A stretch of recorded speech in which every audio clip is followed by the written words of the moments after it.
السلام عليكم ورحمة الله وبركاته.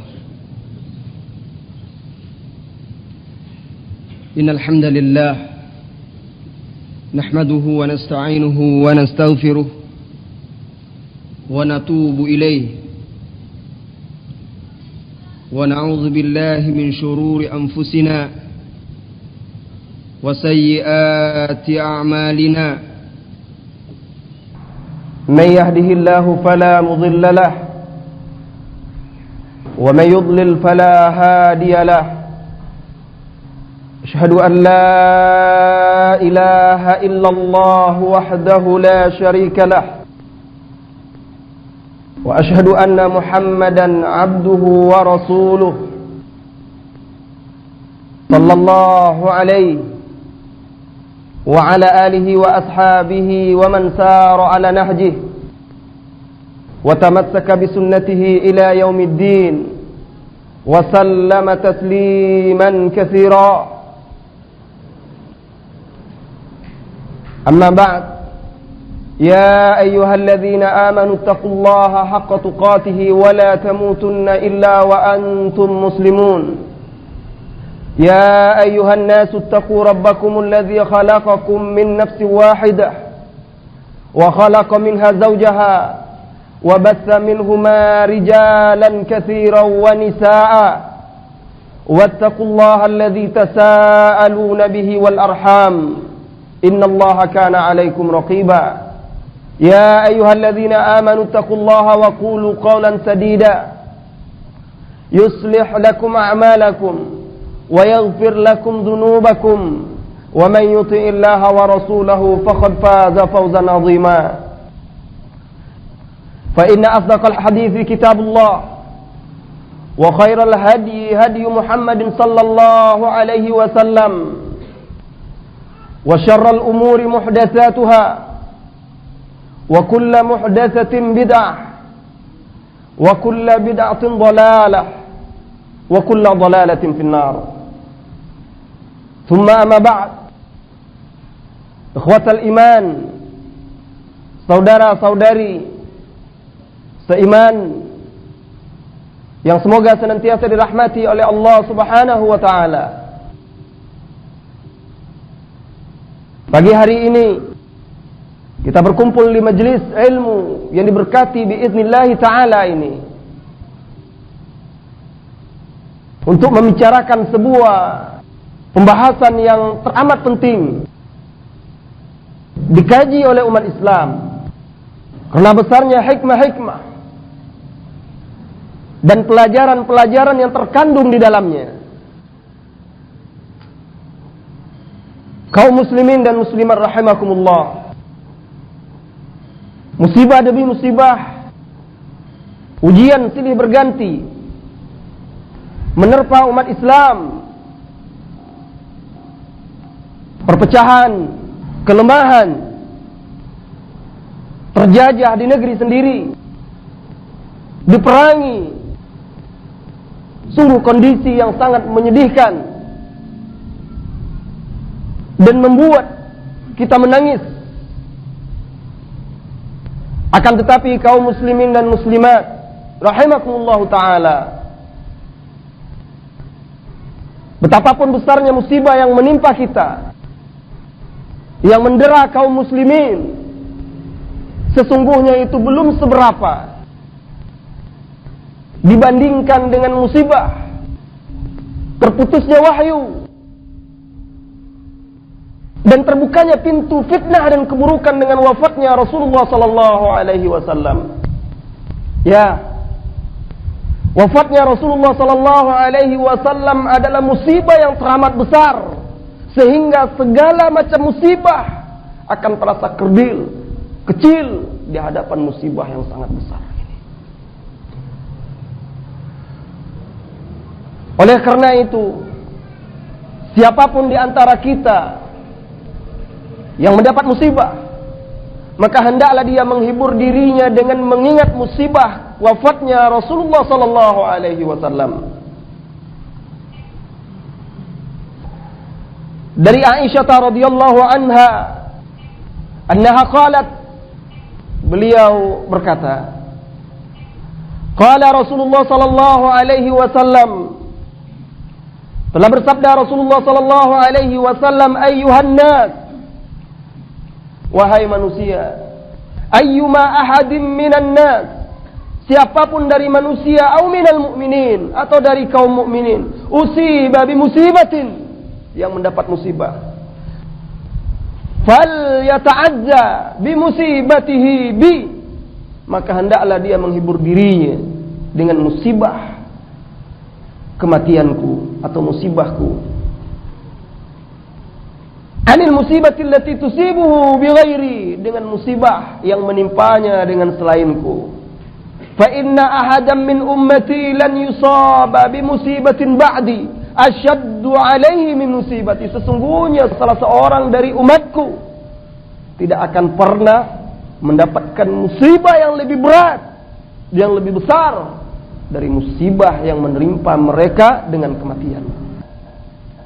Hadis diriwayatkan oleh Ibnu Majah dan dinyatakan sahih oleh Syekh Al-Albani rahimahullahu taala. Suatu ketika setelah wafatnya Rasulullah sallallahu alaihi wasallam, Abu Bakar dan Umar menziarahi Ummu Aiman. Lalu keduanya mendapatkan wanita yang mulia ini menangis terisak-isak, sehingga Abu Bakar dan Umar pun ikut menangis meneteskan air mata. Dan mereka bertanya, apa yang membuat engkau menangis? Tidakkah engkau ridha dengan apa yang didapatkan oleh Rasulullah sallallahu alaihi wasallam di sisi Rabbnya? Ia menjawab, saya ridha dengan apa yang didapatkan oleh Nabi kita Muhammad sallallahu alaihi wasallam di sisi Rabbnya. Dan saya tidak menangis karena kematian Rasulullah sallallahu alaihi wasallam, tetapi saya menangis sedih karena apa yang akan menimpa umat ini setelah kematian beliau. Karena dengan kematian beliau terputuslah wahyu.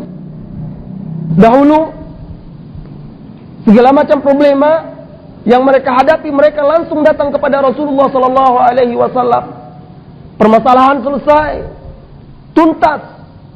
Tapi setelah wafatnya Rasulullah sallallahu alaihi wasallam, wahyu terputus, dan itu tanda-tanda keburukan mulai muncul. Dan ternyata memang terbukti. Dengan wafatnya Rasulullah sallallahu alaihi wasallam, orang-orang munafikun bergembira. Orang-orang Yahudi, bahkan tidak sedikit dari kabilah-kabilah Arab yang murtad setelah itu. Dengan wafatnya Rasulullah sallallahu alaihi wasallam. Kaum muslimin dan muslimat yang dirahmati oleh Allah Subhanahu wa taala, berbicara tentang wafatnya Rasulullah sallallahu alaihi wasallam, menggerakkan kerinduan di hati setiap mukmin, mengingatkan mereka kepada sosok yang paling mulia dan yang paling patut mereka cintai. Dahulu ketika Rasulullah sallallahu alaihi wasallam masih hidup, di dalam Masjid Nabawi ada sebatang pohon korma. Biasanya Rasulullah sallallahu alaihi wasallam apabila khutbah bersandar ke pohon tersebut. Lalu tatkala dibuatkan mimbar untuk Rasulullah sallallahu alaihi wasallam, Rasulullah meninggalkan pohon korma tersebut dan khutbah di atas mimbar. Suatu ketika Rasulullah sallallahu alaihi wasallam melewati pohon korma tersebut, menaiki mimbar, maka terdengarlah pohon korma tersebut merintih menangis. Mukjizat Rasulullah sallallahu alaihi wasallam. Merintih menangis seperti bayi yang menangis karena rindu kepada Rasulullah sallallahu alaihi wasallam.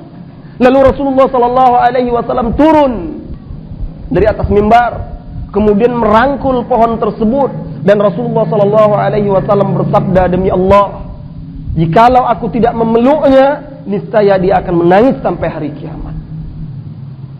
Subhanallah. Benda-benda Selain manusia menangis karena rindu kepada Rasulullah sallallahu alaihi wasallam, dan memang patut serta layak sosok seperti beliau untuk dirindu, dicintai.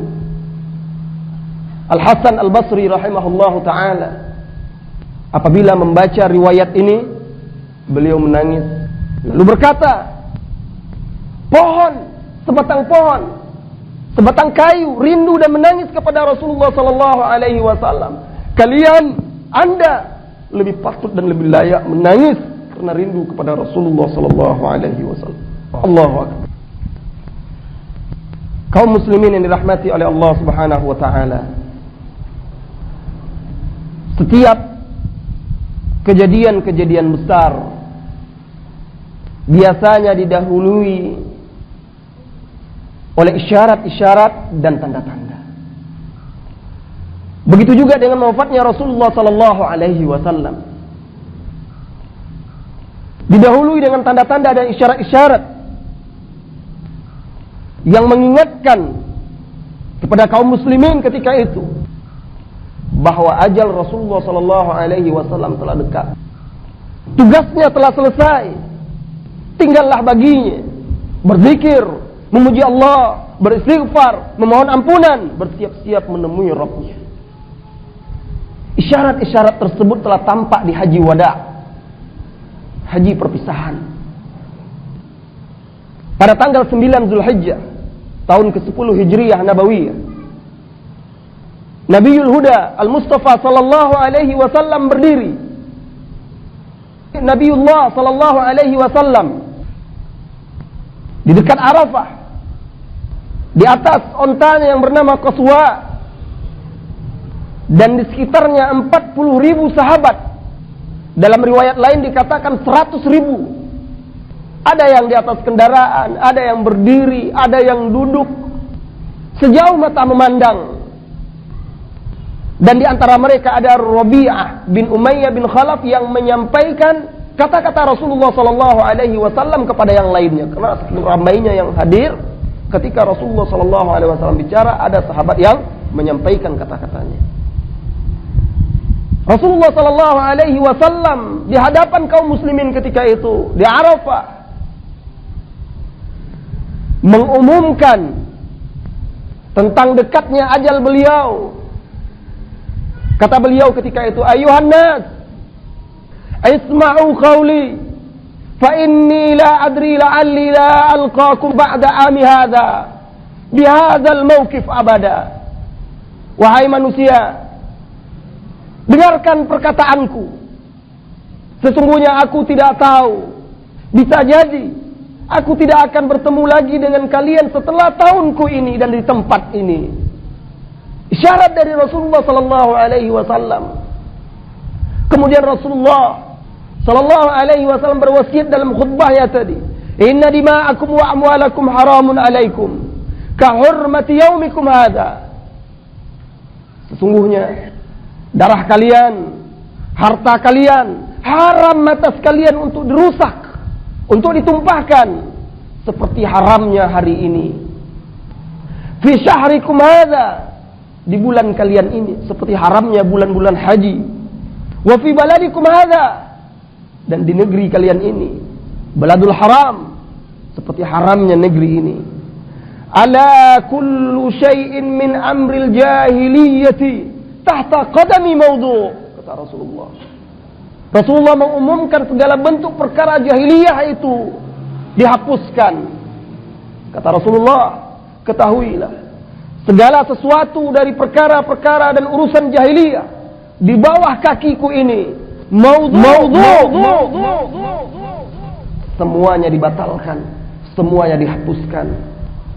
Wa dima'ul jahiliyah mawdu'ah, dan darah-darah yang tertumpah atau yang ditumpahkan di zaman jahiliyah dihapuskan. Tidak ada lagi tuntut menuntut.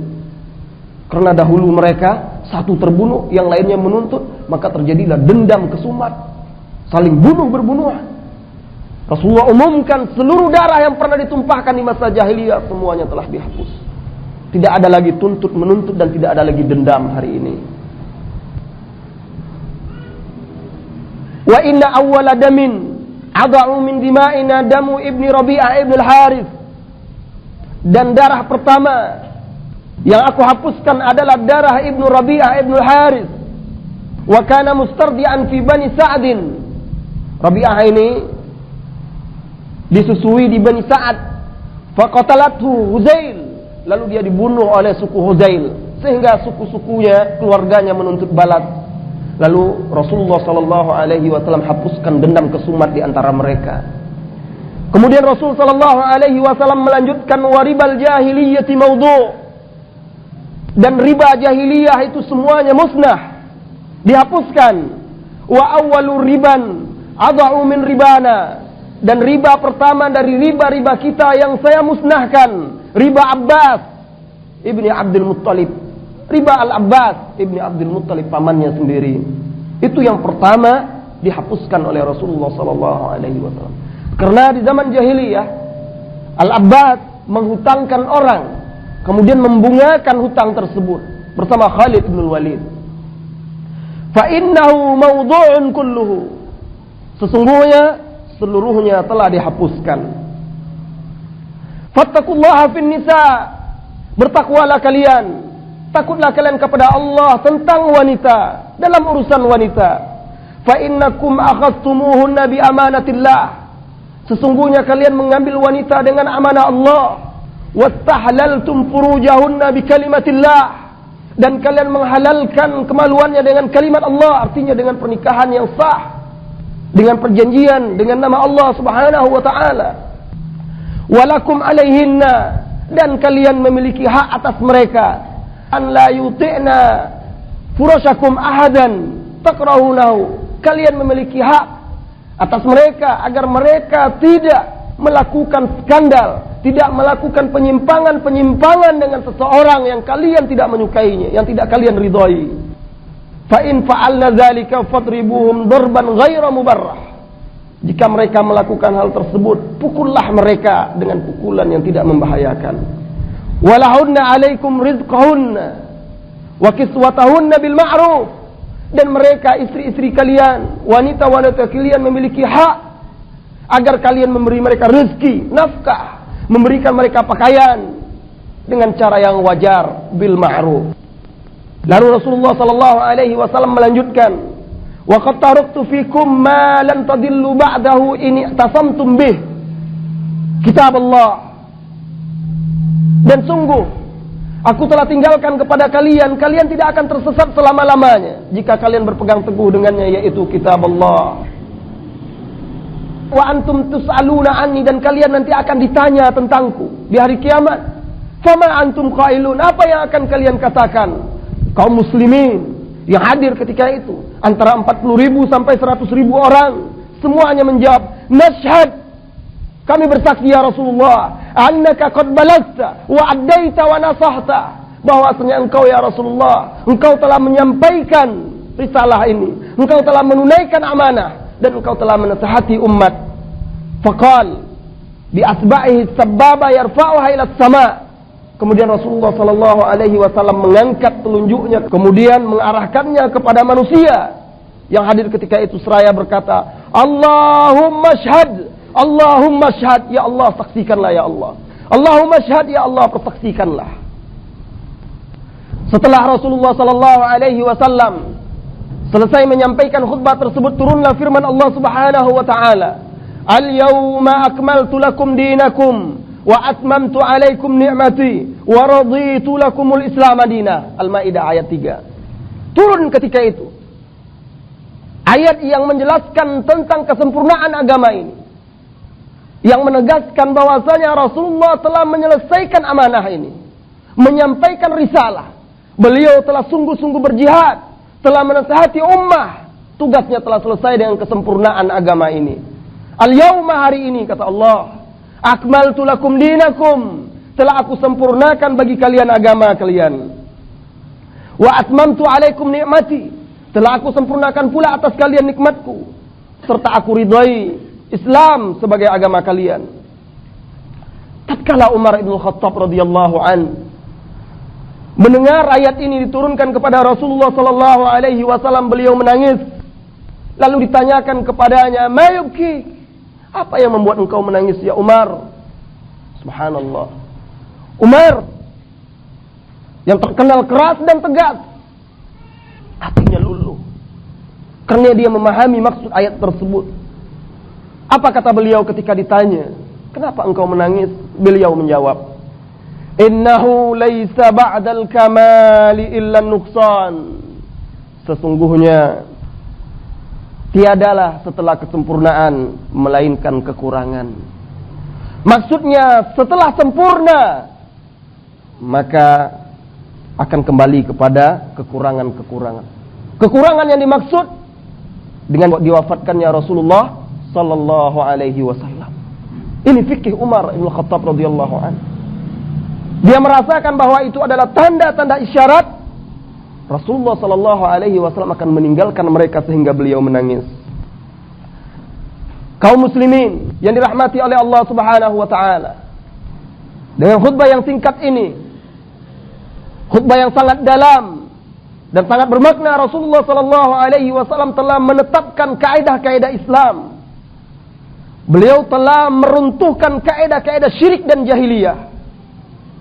Beliau menegaskan di dalam khutbah tersebut tentang keharaman-keharaman riba dan haramnya merusak harta sesama kaum muslimin, menumpahkan darah mereka, merusak kehormatan mereka. Kemudian Rasulullah sallallahu alaihi wasallam juga mewasiatkan agar kaum muslimin berlaku baik terhadap wanita, berlaku baik terhadap istri-istri mereka. Lalu Rasulullah sallallahu alaihi wasallam menyampaikan kabar gembira bagi orang-orang yang berpegang teguh dengan kitabullah dan sunnahnya setelah wafatnya beliau, bahwa mereka tidak akan tersesat selama-lamanya. Ini di padang Arafah. Kemudian di sela-sela, di saat Rasulullah sallallahu alaihi wasallam melempar jamarat di hari-hari tasyrik, Rasulullah sallallahu alaihi wasallam juga berkata kepada para sahabat ketika itu, "Khudhu anni manasikakum la'alli la alqakum ba'da ami hadza." Ambil cara manasik kalian, ambil tata cara pelaksanaan haji kalian dariku. Kemungkinan aku tidak akan bertemu dengan kalian lagi setelah ini. Perintah dari Rasulullah sallallahu alaihi wasallam agar kita meneladani beliau, tidak hanya dalam masalah haji. Itu hanya kebetulan momennya pas haji Rasulullah memerintahkan kita untuk meneladani. Tetapi segala urusan ibadah dan segala bentuk tuntunan-tuntunan dalam agama ini wajib kita meneladani Rasulullah sallallahu alaihi wasallam. Tidak melangkahi beliau dan tidak mendahuluinya. Kita tidak beribadah kecuali karena Allah dan sesuai dengan syariat serta yang telah disunnahkan oleh Rasulullah sallallahu alaihi wasallam.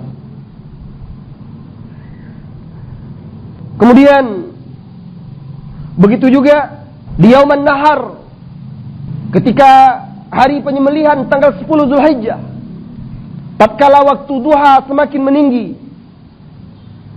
di atas bagal hewan tunggangannya Rasulullah sallallahu alaihi wasallam kembali mengulangi khutbahnya di hadapan manusia, menyampaikan wasiat-wasiat yang menunjukkan tanda-tanda perpisahan beliau dengan kaum muslimin. Dan beliau menambahkan di dalam khutbahnya tersebut sebagian wasiat yang belum disampaikannya di khutbah-khutbah sebelumnya. Di antaranya, Rasulullah sallallahu alaihi wasallam bertanya kepada sahabatnya, "Ayyu syahrin hadza?" Wahai kaum muslimin, bulan apa ini? Qulna Allahu wa rasuluhu a'lam. Sahabat menjawab, Allah dan Rasulnya lebih mengetahui. Lihatlah wahai kaum muslimin, sahabat-sahabat Rasulullah sallallahu alaihi wasallam, umat Islam generasi awal, mereka bukan tidak tahu bulan apa ketika itu. Jelas bulan Zulhijjah, jelas bulan haji. Ketika Rasulullah bertanya kepada mereka, bulan apa ini? Mereka menjawab, Allah dan Rasulnya lebih mengetahui. Adab dan etika terhadap Rasulullah sallallahu alaihi wasallam. Mereka tidak ingin mendahului Rasulullah sallallahu alaihi wasallam walaupun mereka mengetahuinya. Ini yang patut diteladani pada kaum muslimin. Sahabat yang mengetahui, mereka tidak mau mendahului Rasulullah sallallahu alaihi wasallam. Bagaimana dengan kita kalau tidak mengetahui suatu perkara dalam agama, lalu berani-berani mendahului Allah dan Rasulnya? Mana teladan kita? Siapa yang kita contoh dan kita tiru? Inilah dia para sahabat Rasulullah sallallahu alaihi wasallam, kaum muslimin generasi awal. Ketika mereka mengatakan Allah dan Rasulnya lebih mengetahui, fasakat, beliau diam. Sampai-sampai sahabat mengira Nabi akan menamakan atau menyebut nama lain selain bulan Zulhijjah. Lalu beliau kembali melanjutkan, Alaysa Zulhijjah? Bukankah ini bulan Zulhijjah? Sahabat menjawab bala. Lantas Rasulullah sallallahu alaihi wasallam melanjutkan, Ayu baladin hadza? Negeri apa ini? Mereka kembali menjawab Allah dan Rasulnya lebih mengetahui. Lalu Rasulullah sallallahu alaihi wasallam kembali diam, sehingga kaum muslimin mengira Rasulullah sallallahu alaihi wasallam akan menyebutkan nama lain. Lantas beliau melanjutkan, Alaysatil baldah? Bukankah ini tanah haram? Bukankah ini negeri haram? Sahabat menjawab bala. Fa ayyu yaumin hadza? Hari apa ini? Allah dan Rasulnya lebih mengetahui. Kemudian Rasul kembali diam lalu melanjutkan, Alaysa yaumun nahar? Bukankah ini hari penyembelihan? Mereka menjawab bala. Lalu Rasulullah sallallahu alaihi wasallam kembali menegaskan, fa inna dima'akum wa amwalakum wa a'radakum alaikum haram ka hurmati yaumikum hadza fi baladikum hadza wa fi syahrikum hadza. Rasulullah mengumumkan hak-hak asasi kaum muslimin sesama mereka. Kata beliau, sesungguhnya darah kalian, harta kalian, kehormatan kalian, harga diri kalian haram untuk dirusak, untuk ditumpahkan. Kahurmati yaumikum hadza, seperti haramnya hari ini, dan haramnya negeri ini, dan haramnya bulan ini. Menunjukkan betapa berharganya darah kaum muslimin di sisi Allah. Menunjukkan betapa dijaganya harta benda kaum muslimin dan kehormatan mereka. Haram merusak harga diri mereka, haram merusak harta mereka, haram menumpahkan darah kaum muslimin dengan sengaja. Lalu Rasulullah sallallahu alaihi wasallam melanjutkan, kata beliau, wasatalqauna rabbakum, kaum muslimin, kalian akan menemui Tuhan kalian, fayas'alukum an amalikum, dan ia akan menanyakan tentang amalan-amalan kalian. Ala, ingatlah, fala tarji'u ba'di dhalala yadribu ba'dakum riqaba ba'd. Janganlah kalian setelahku nanti kembali sesat. Yadribu ba'dakum riqaba ba'd. Setiap kalian saling menebas leher saudaranya. Artinya saling bermusuhan, saling berpecah belah. Rasulullah sallallahu alaihi wasallam ingatkan bahwa perbuatan tersebut adalah kesesatan. Perpecahan adalah perbuatan jahiliyah.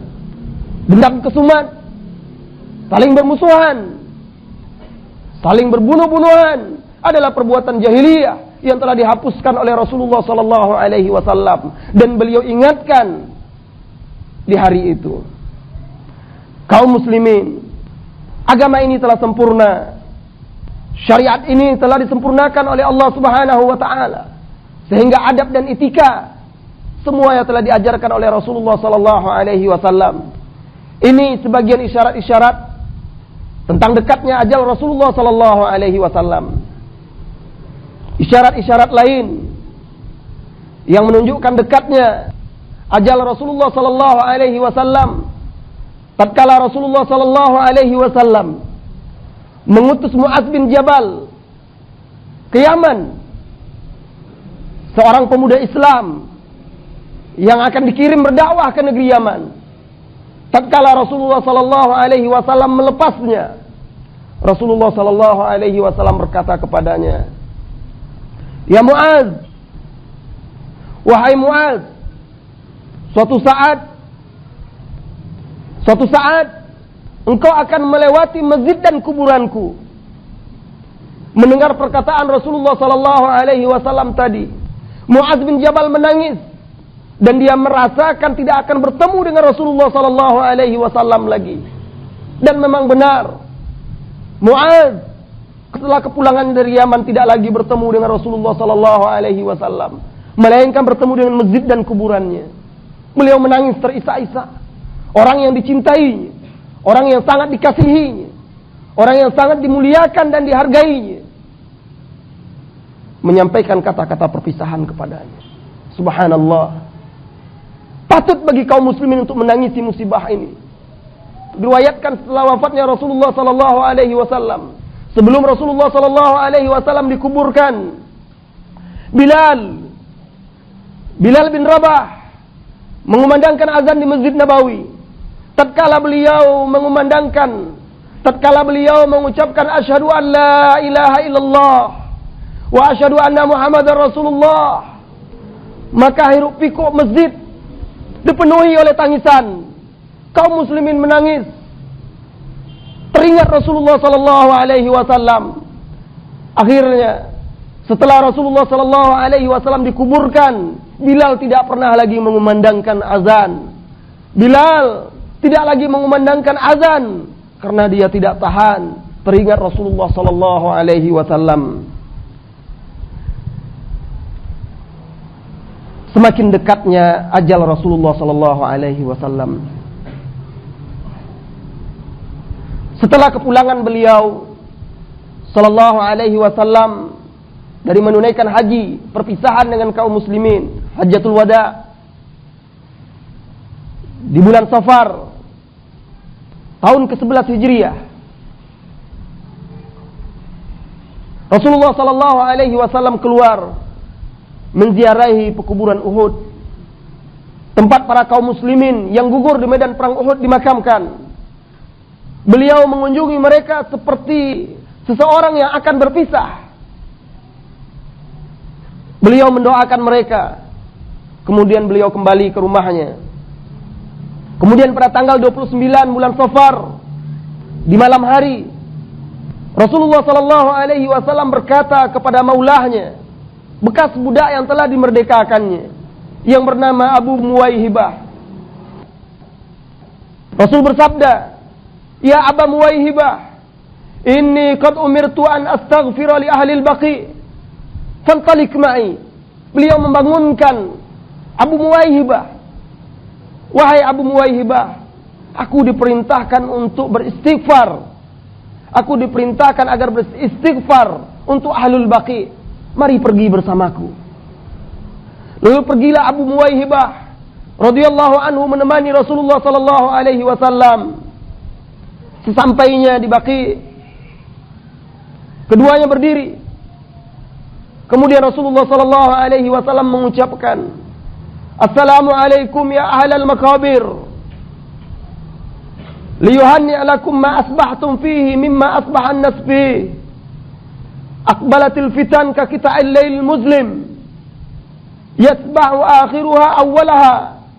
Al-akhiratu syarrum minal ula." Kata Rasulullah, "Assalamualaikum wahai penghuni kubur. Bergembiralah kalian terhadap apa yang kalian dapatkan dari apa-apa yang ditemui oleh manusia. Sungguh, fitnah-fitnah telah datang, bagaikan penggalan malam yang gelap gulita, silih berganti. Al-akhiratu syarrum minal ula." Fitnah yang belakangan, yang menyusul, lebih buruk dari fitnah yang datang lebih dahulu. Isyarat dari Rasulullah sallallahu alaihi wasallam bahwasanya fitnah akan datang susul menyusul setelah wafatnya Rasulullah sallallahu alaihi wasallam. Bahkan dalam hadis yang diriwayatkan oleh Imam Al-Hakim, disahihkan oleh Syekh Al-Albani rahimahullahu taala, Rasulullah sallallahu alaihi wasallam juga menyebutkan tentang akan datangnya fitnah yang dibentangkan seperti tikar, fitnah yang gelap gulita, sehingga sampai-sampai Rasulullah sallallahu alaihi wasallam menjelaskan di dalam hadis tersebut, "Yusbihur rajulu mu'minan wa yumsi kafiran, wa yumsi mu'minan wa yusbih kafiran." Ketika fitnah-fitnah tersebut datang, di antara orang-orang ada yang pagi harinya mukmin, petang harinya menjadi kafir. Yang petang harinya mukmin, pagi harinya menjadi kafir. Na'udzubillah minal fitan. Wabillahi na'udz. Kita berlindung dengan Allah Subhanahu wa taala dari fitnah-fitnah. Lalu Rasulullah sallallahu alaihi wasallam bersabda kepada maulahnya, "Ya Aba Muwaihibah, hai Abu Muwaihibah, inni qad utitu mafatiha khazainid dunya wal khuld fiha." Sesungguhnya aku telah diberikan oleh Allah kunci-kunci perbendaharaan dunia dan kekekalan di dunia.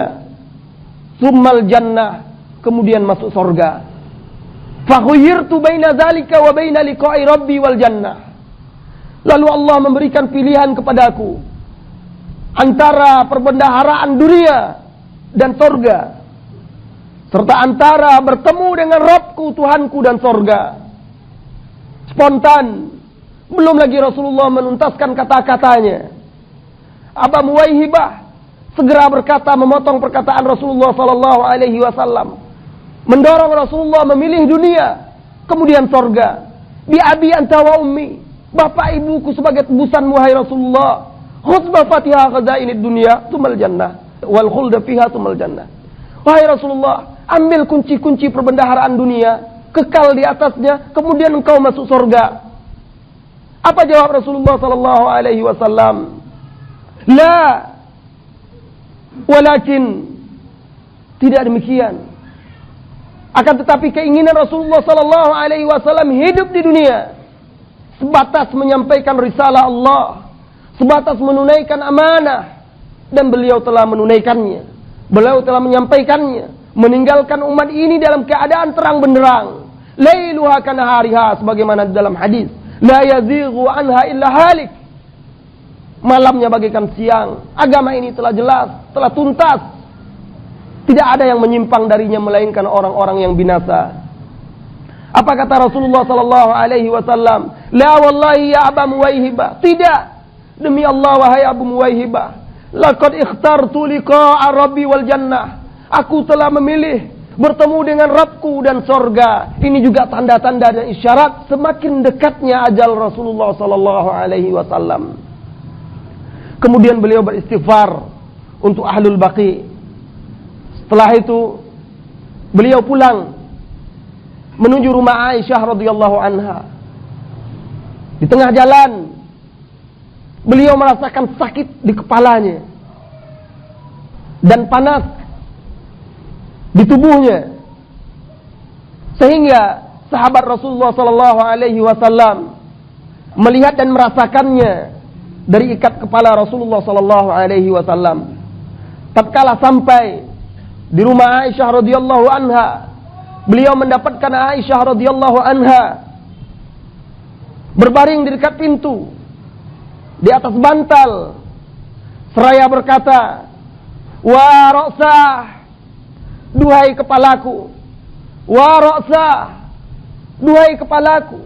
Aisyah juga mengeluhkan kepalanya yang sakit. Apa kata Rasulullah sallallahu alaihi wasallam?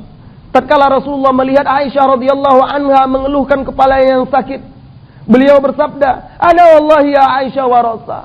Aku juga wahai Aisyah, demi Allah kepalaku sakit sekali. Lalu Rasulullah sallallahu alaihi wasallam berusaha menghibur Aisyah radhiyallahu anha. Di tengah sakit yang dirasakannya, Rasulullah berusaha menghibur Aisyah radhiyallahu anha. Beliau berkata, "Ma darraki law mutti qabli, fakuntu alayki wa kafantuki wa sallaitu alayki wa dafantuk." Apa yang menyusahkanmu hai Aisyah? Jika engkau mati sebelumku, aku yang akan mengurusmu, aku akan memandikanmu, aku akan mengkafankanmu, dan aku yang menyolatkan serta menguburkanmu. Akan tetapi Aisyah radhiyallahu anha tidak paham maksud Rasulullah sallallahu alaihi wasallam. Rasulullah ingin bergurau dengannya, Rasulullah ingin menghiburnya, tetapi Aisyah radhiyallahu anha, Allahu alam, entah karena beliau tidak paham atau kecemburuan yang ada pada wanita, beliau Aisyah radhiyallahu anha balik membalas dengan mengatakan, "Wallahi laka anni bika law fa'alta dzalik laqad raja'ta ila baiti fa'arastu fihi bi ba'd nisa'ik." Demi Allah, laka anni bika law fa'alta dzalik. Jika engkau melakukan itu hai Rasulullah, seolah-olah aku melihatmu kembali ke rumahku lalu engkau tidur di situ bersama istri-istrimu yang lain. Entah karena kecemburuannya atau karena beliau tidak memahami maksud Rasulullah sallallahu alaihi wasallam, Allahu a'lam. Tetapi Rasulullah dengan kelapangan dada, dengan kebijaksanaannya, beliau hanya tersenyum, tidak membalas perkataan Aisyah radhiyallahu anha. Setelah itu Rasulullah sallallahu alaihi wasallam mulai merasakan sakitnya kian bertambah, demamnya kian meninggi. Dan Rasulullah sallallahu alaihi wasallam selama sakit itu tetap berusaha salat bersama kaum muslimin selama 11 hari. Dan hari-hari sakit Rasulullah sallallahu alaihi wasallam sebelum wafatnya, ada yang mengatakan 13 hari dan ada juga yang mengatakan 14 hari. Rasulullah sallallahu alaihi wasallam merupakan suri tauladan bagi kaum muslimin, satu-satunya contoh dalam memberikan pengajaran dan memberikan wasiat-wasiat yang bermanfaat bagi umatnya. Sehingga ketika sakit pun beliau senantiasa berwasiat kepada umatnya. Menjelang wafatnya, beliau tidak melupakan orang-orang yang dicintainya, yaitu umatnya. Selama beliau sakit, Rasulullah sallallahu alaihi wasallam setiap beliau berpindah dari rumah istrinya yang satu ke istrinya yang lain, Rasulullah sallallahu alaihi wasallam senantiasa bertanya, "Aina ana ghadan? Aina ana ghadan?" Besok di mana tempat saya? Besok di mana tempat saya? Maksud beliau bertanya itu, beliau menginginkan dirawat di rumah Aisyah radhiyallahu anha. Setiap beliau pindah ke rumah istri yang satu dibawa, beliau bertanya, "Aina ana ghadan? Besok saya di rumah siapa? Besok tempat saya di rumah siapa?" Dan istri-istri beliau memahami maksud beliau. Istri-istri beliau yang lain memahami dan mengerti betapa besarnya cinta Rasulullah sallallahu alaihi wasallam kepada Aisyah. Karena perasaan cinta sesuatu yang tidak mungkin dikuasai oleh manusia. Rasulullah sallallahu alaihi wasallam kita yakin beliau pasti berlaku adil dalam hal materi, dalam hal nafkah, dalam perkara-perkara yang wajib seorang suami berlaku adil terhadap istri-istrinya. Tetapi dalam masalah hati, dalam masalah cinta, tidak ada seorang pun yang bisa menyamaratakan antara satu dengan yang lainnya. Begitu juga Rasulullah. Aisyah radhiyallahu anha adalah istri yang paling dicintainya, dan istri-istri yang lain memahami hal tersebut.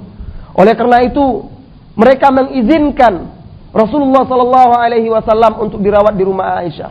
Mereka meridai agar Rasulullah sallallahu alaihi wasallam dibawa ke rumah Aisyah. Maka dibawalah Rasulullah sallallahu alaihi wasallam ke rumah Aisyah, digandeng oleh Fadl ibnu Abbas dan Ali bin Abi Thalib. Dua orang yang menggandengnya, membawa Rasulullah sallallahu alaihi wasallam. Kemudian Rasulullah sallallahu alaihi wasallam berjalan di antara keduanya, yang dirahmati oleh Allah Subhanahu wa taala. Biasanya Rasulullah sallallahu alaihi wasallam ketika masa-masa beliau sehat, apabila beliau merasakan sakit di tubuhnya, beliau memegang bagian tubuhnya atau beliau membacakan muawwidzat, qul huwallahu ahad, qul a'udzu birabbil falaq, qul a'udzu birabbin nas, lalu meniupkan ke tangannya dan mengusapkan ke bagian yang sakit. Atau terkadang beliau memegang bagian yang sakit lalu membaca doa-doa meminta kesembuhan kepada Allah Subhanahu wa taala. Tetapi kali ini di sakit beliau menjelang wafatnya, Rasulullah sallallahu alaihi wasallam tidak sanggup untuk melakukannya. Maka Aisyah radhiyallahu anha menggantikannya. Aisyah radhiyallahu anha membacakan muawwidzat. Aisyah radhiyallahu anha membacakan doa-doa dan zikir-zikir yang beliau dapat dari Rasulullah sallallahu alaihi wasallam. Kemudian meniup tangannya, lalu mengusapkan ke bagian tubuh Rasulullah sallallahu alaihi wasallam yang sakit. Ini juga merupakan sunnah, merupakan pengajaran dari Rasulullah sallallahu alaihi wasallam dan juga dari Aisyah radhiyallahu anha agar kita berobat, agar kita menggunakan pengobatan yang digunakan oleh Rasulullah sallallahu alaihi wasallam, yaitu ruqyah syar'iyyah. Sebagaimana Rasulullah sallallahu alaihi wasallam dan Aisyah juga melakukannya. Kemudian pada hari Rabu, 5 hari sebelum wafatnya Rasulullah sallallahu alaihi wasallam, suhu Rasulullah sallallahu alaihi wasallam semakin meninggi. Panasnya semakin bertambah. Terkadang Rasulullah sallallahu alaihi wasallam pingsan, kemudian tersadar suatu hari. Beliau pingsan, kemudian sadar, bangun. Lalu Rasulullah sallallahu alaihi wasallam bersabda, "Ahriku alayya min sab'i kurabin lam tuhallal awqiyatahunna la'alli a'had ila an-nas." Hadis diriwayatkan oleh Imam Bukhari. Bawakan kepadaku atau tuangkan kepadaku 7 kantong air yang belum dibuka kantongnya, yang belum dibuka ikatannya. Semoga aku bisa keluar menemui orang banyak, menemui manusia. Dalam riwayat lain, Rasulullah meminta ambilkan air dari 7 tempat yang berbeda. Maksudnya tidak lain dan tidak bukan untuk mengambil berkah dari bilangan yang ganjil. Dan juga karena air sebagaimana yang difirmankan oleh Allah Subhanahu wa taala, "Wa ja'alna minal ma'i kullu syai'in hayy." Surah Al-Anbiya ayat 30. Dan kami jadikan dari air segala sesuatu berupa kehidupan. Air sebagaimana diajarkan oleh Rasulullah sallallahu alaihi wasallam dan juga dijelaskan oleh Ibnu Qayyim Al-Jauziyah di dalam kitabnya Tibbun Nabawi di salah satu bagian dari Zadul Ma'ad, juga bisa digunakan untuk mengurangi panas. Ketika Rasulullah meminta air, itu adalah untuk mengurangi panas dan demamnya yang kian meninggi. Kemudian para sahabat atau istri-istri beliau, keluarga beliau yang hadir ketika itu memandikan Rasulullah sallallahu alaihi wasallam, menyiramkan ke tubuhnya air dari 7 bejana sehingga Rasulullah sallallahu alaihi wasallam merasakan dirinya lebih segar. Lalu Rasulullah sallallahu alaihi wasallam masuk masjid dan duduk di atas mimbar. Kepala beliau masih diikat. Lalu beliau khutbah, memberi wasiat kepada kaum muslimin yang hadir ketika itu. Di antaranya beliau bersabda, "La'natullahi 'alal yahud wan nasara, ittakhadhu qubur anbiya'ihim masajid." La'natullahi 'alal yahudi wan nasara, ittakhadhu qubur anbiya'ihim masajid. Rawahul Bukhari. Allah melaknat Yahudi dan Nasrani karena mereka menjadikan kuburan nabi-nabi mereka sebagai masjid. Di dalam riwayat lain, di hari-hari sakit Rasulullah sallallahu alaihi wasallam, ketika Rasulullah sallallahu alaihi wasallam tidak sadarkan diri, kemudian Rasulullah sallallahu alaihi wasallam siuman. Rasulullah sallallahu alaihi wasallam mendengarkan salah seorang istrinya, yaitu Ummu Salamah, bercerita tentang perjalanannya di negeri Sam, bercerita tentang gereja-gereja yang disaksikannya, di mana beliau menceritakan keindahan gambar-gambar yang ada di dalam gereja tersebut. Lantas Rasulullah sallallahu alaihi wasallam bersabda, menegaskan bahwasanya mereka adalah seburuk-buruk makhluk. Innahum qaumun, sesungguhnya mereka adalah kaum, idza matu fihim unasun salihun, apabila ada orang-orang soleh yang mati di antara mereka, ittakhadhu quburahum masajid, mereka menjadikan kuburan mereka masjid. Wasawwaru tilka tasawir, lalu mereka melukis dan menggambar gambar-gambar tersebut. Rasulullah sallallahu alaihi wasallam mengingatkan umatnya dari perbuatan orang-orang non-muslim, orang-orang Nasrani tersebut yang menjadikan kuburan-kuburan orang-orang soleh mereka sebagai masjid, atau menguburkan orang-orang soleh di antara mereka di masjid, di tempat-tempat ibadah, lalu menggambar-gambar dan melukis-lukis tokoh-tokoh mereka, sehingga menyeret mereka untuk ghulu, bersikap melampaui batas, mengkultuskan tokoh-tokoh agama mereka dan orang-orang soleh di antara mereka. Suatu hari, masih di hari-hari sakitnya Rasulullah sallallahu alaihi wasallam, sekelompok sahabat berkumpul di masjid, sahabat Ansar. Mereka mengingat majelis-majelis Rasulullah sallallahu alaihi wasallam bersama mereka. Lalu mereka menangis terisak-isak, sedih. Ketika itu Rasulullah SAW terbaring sakit. Lewatlah Abu Bakar dan Abbas radhiyallahu anhuma. Mereka bertanya, "Ma yubkikum?" Kenapa kalian menangis? Qalu, sahabat Ansar berkata, "Zakarna majlisan Nabi SAW minna." Kami teringat majlis Rasulullah SAW bersama kami. Lalu Abu Bakar dan Abbas masuk menemui Rasulullah SAW dan menceritakan tentang kondisi dan keadaan sahabat Ansar ketika itu. Rasulullah SAW sangat mencintai sahabat Ansar karena merekalah yang menerima beliau, yang membela beliau tatkala beliau diusir, tatkala beliau pergi meninggalkan kampung halaman mereka. Merekalah sahabat-sahabat Ansar yang telah mengorbankan harta, benda dan jiwa mereka untuk perjuangan Islam, menegakkan agama Allah, membela Rasulullah SAW. Tatkala Rasulullah SAW mendengar perkataan Abu Bakar tentang Ansar, Rasulullah SAW memaksakan dirinya keluar dari kamarnya. Rasulullah SAW memaksakan dirinya keluar dari kamarnya dengan susah payah, lalu naik ke atas mimbar, memuji Allah, menyanjungnya. Kemudian beliau bersabda, "Usikum bil ansar, usikum bil ansar." Aku wasiatkan kalian agar berlaku baik terhadap sahabat-sahabat Ansar. Fa innahum kursi wa aibati. Sesungguhnya merekalah bala bantuanku, sesungguhnya merekalah yang telah menolongku, dan sesungguhnya merekalah yang menyimpan rahasiaku, tempat orang-orang kepercayaanku. Wa qad qadaw alladhi alaihim. Mereka telah menunaikan kewajiban-kewajiban mereka. Faqbalu min muhsinihim wa tajawazu an musiihim.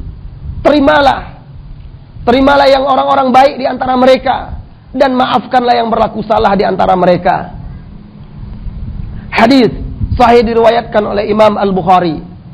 Kaum muslimin dan muslimah rahimakumullah, wasiat Rasulullah SAW ini menunjukkan betapa besarnya kedudukan sahabat Rasulullah, menunjukkan betapa besarnya kedudukan sahabat Ansar. Wajib bagi kita untuk mencintai sahabat Rasulullah SAW. Wajib bagi kita untuk meneladani mereka. Wajib bagi kita untuk membela mereka. Wajib bagi kita untuk membela kehormatan mereka dari kedustaan-kedustaan orang-orang yang berusaha merusak kehormatan sahabat-sahabat Rasulullah SAW. Seperti orang-orang Rafidhah, orang-orang Syiah yang mengkafirkan sebagian besar sahabat Rasulullah SAW. Seperti orang-orang Syiah yang mengkufurkan atau yang menghujat sebagian besar sahabat-sahabat Rasulullah SAW. Kaum muslimin yang dirahmati oleh Allah Subhanahu wa taala, tatkala Rasulullah SAW dalam khutbahnya tersebut menasihati umatnya, menunjukkan mereka kepada kebaikan, berwasiat dan mengingatkan mereka dari keburukan, Rasulullah SAW mulai mengisyaratkan kembali tentang semakin dekatnya ajal yang akan menjemput beliau. Di antara yang beliau katakan ketika itu, "Inna abdan," kata beliau kepada kaum muslimin, ada seorang hamba, khayyarahullah, Allah memberikannya pilihan, an yu'tiyahu min zuratid dunya masya wa bainama indah.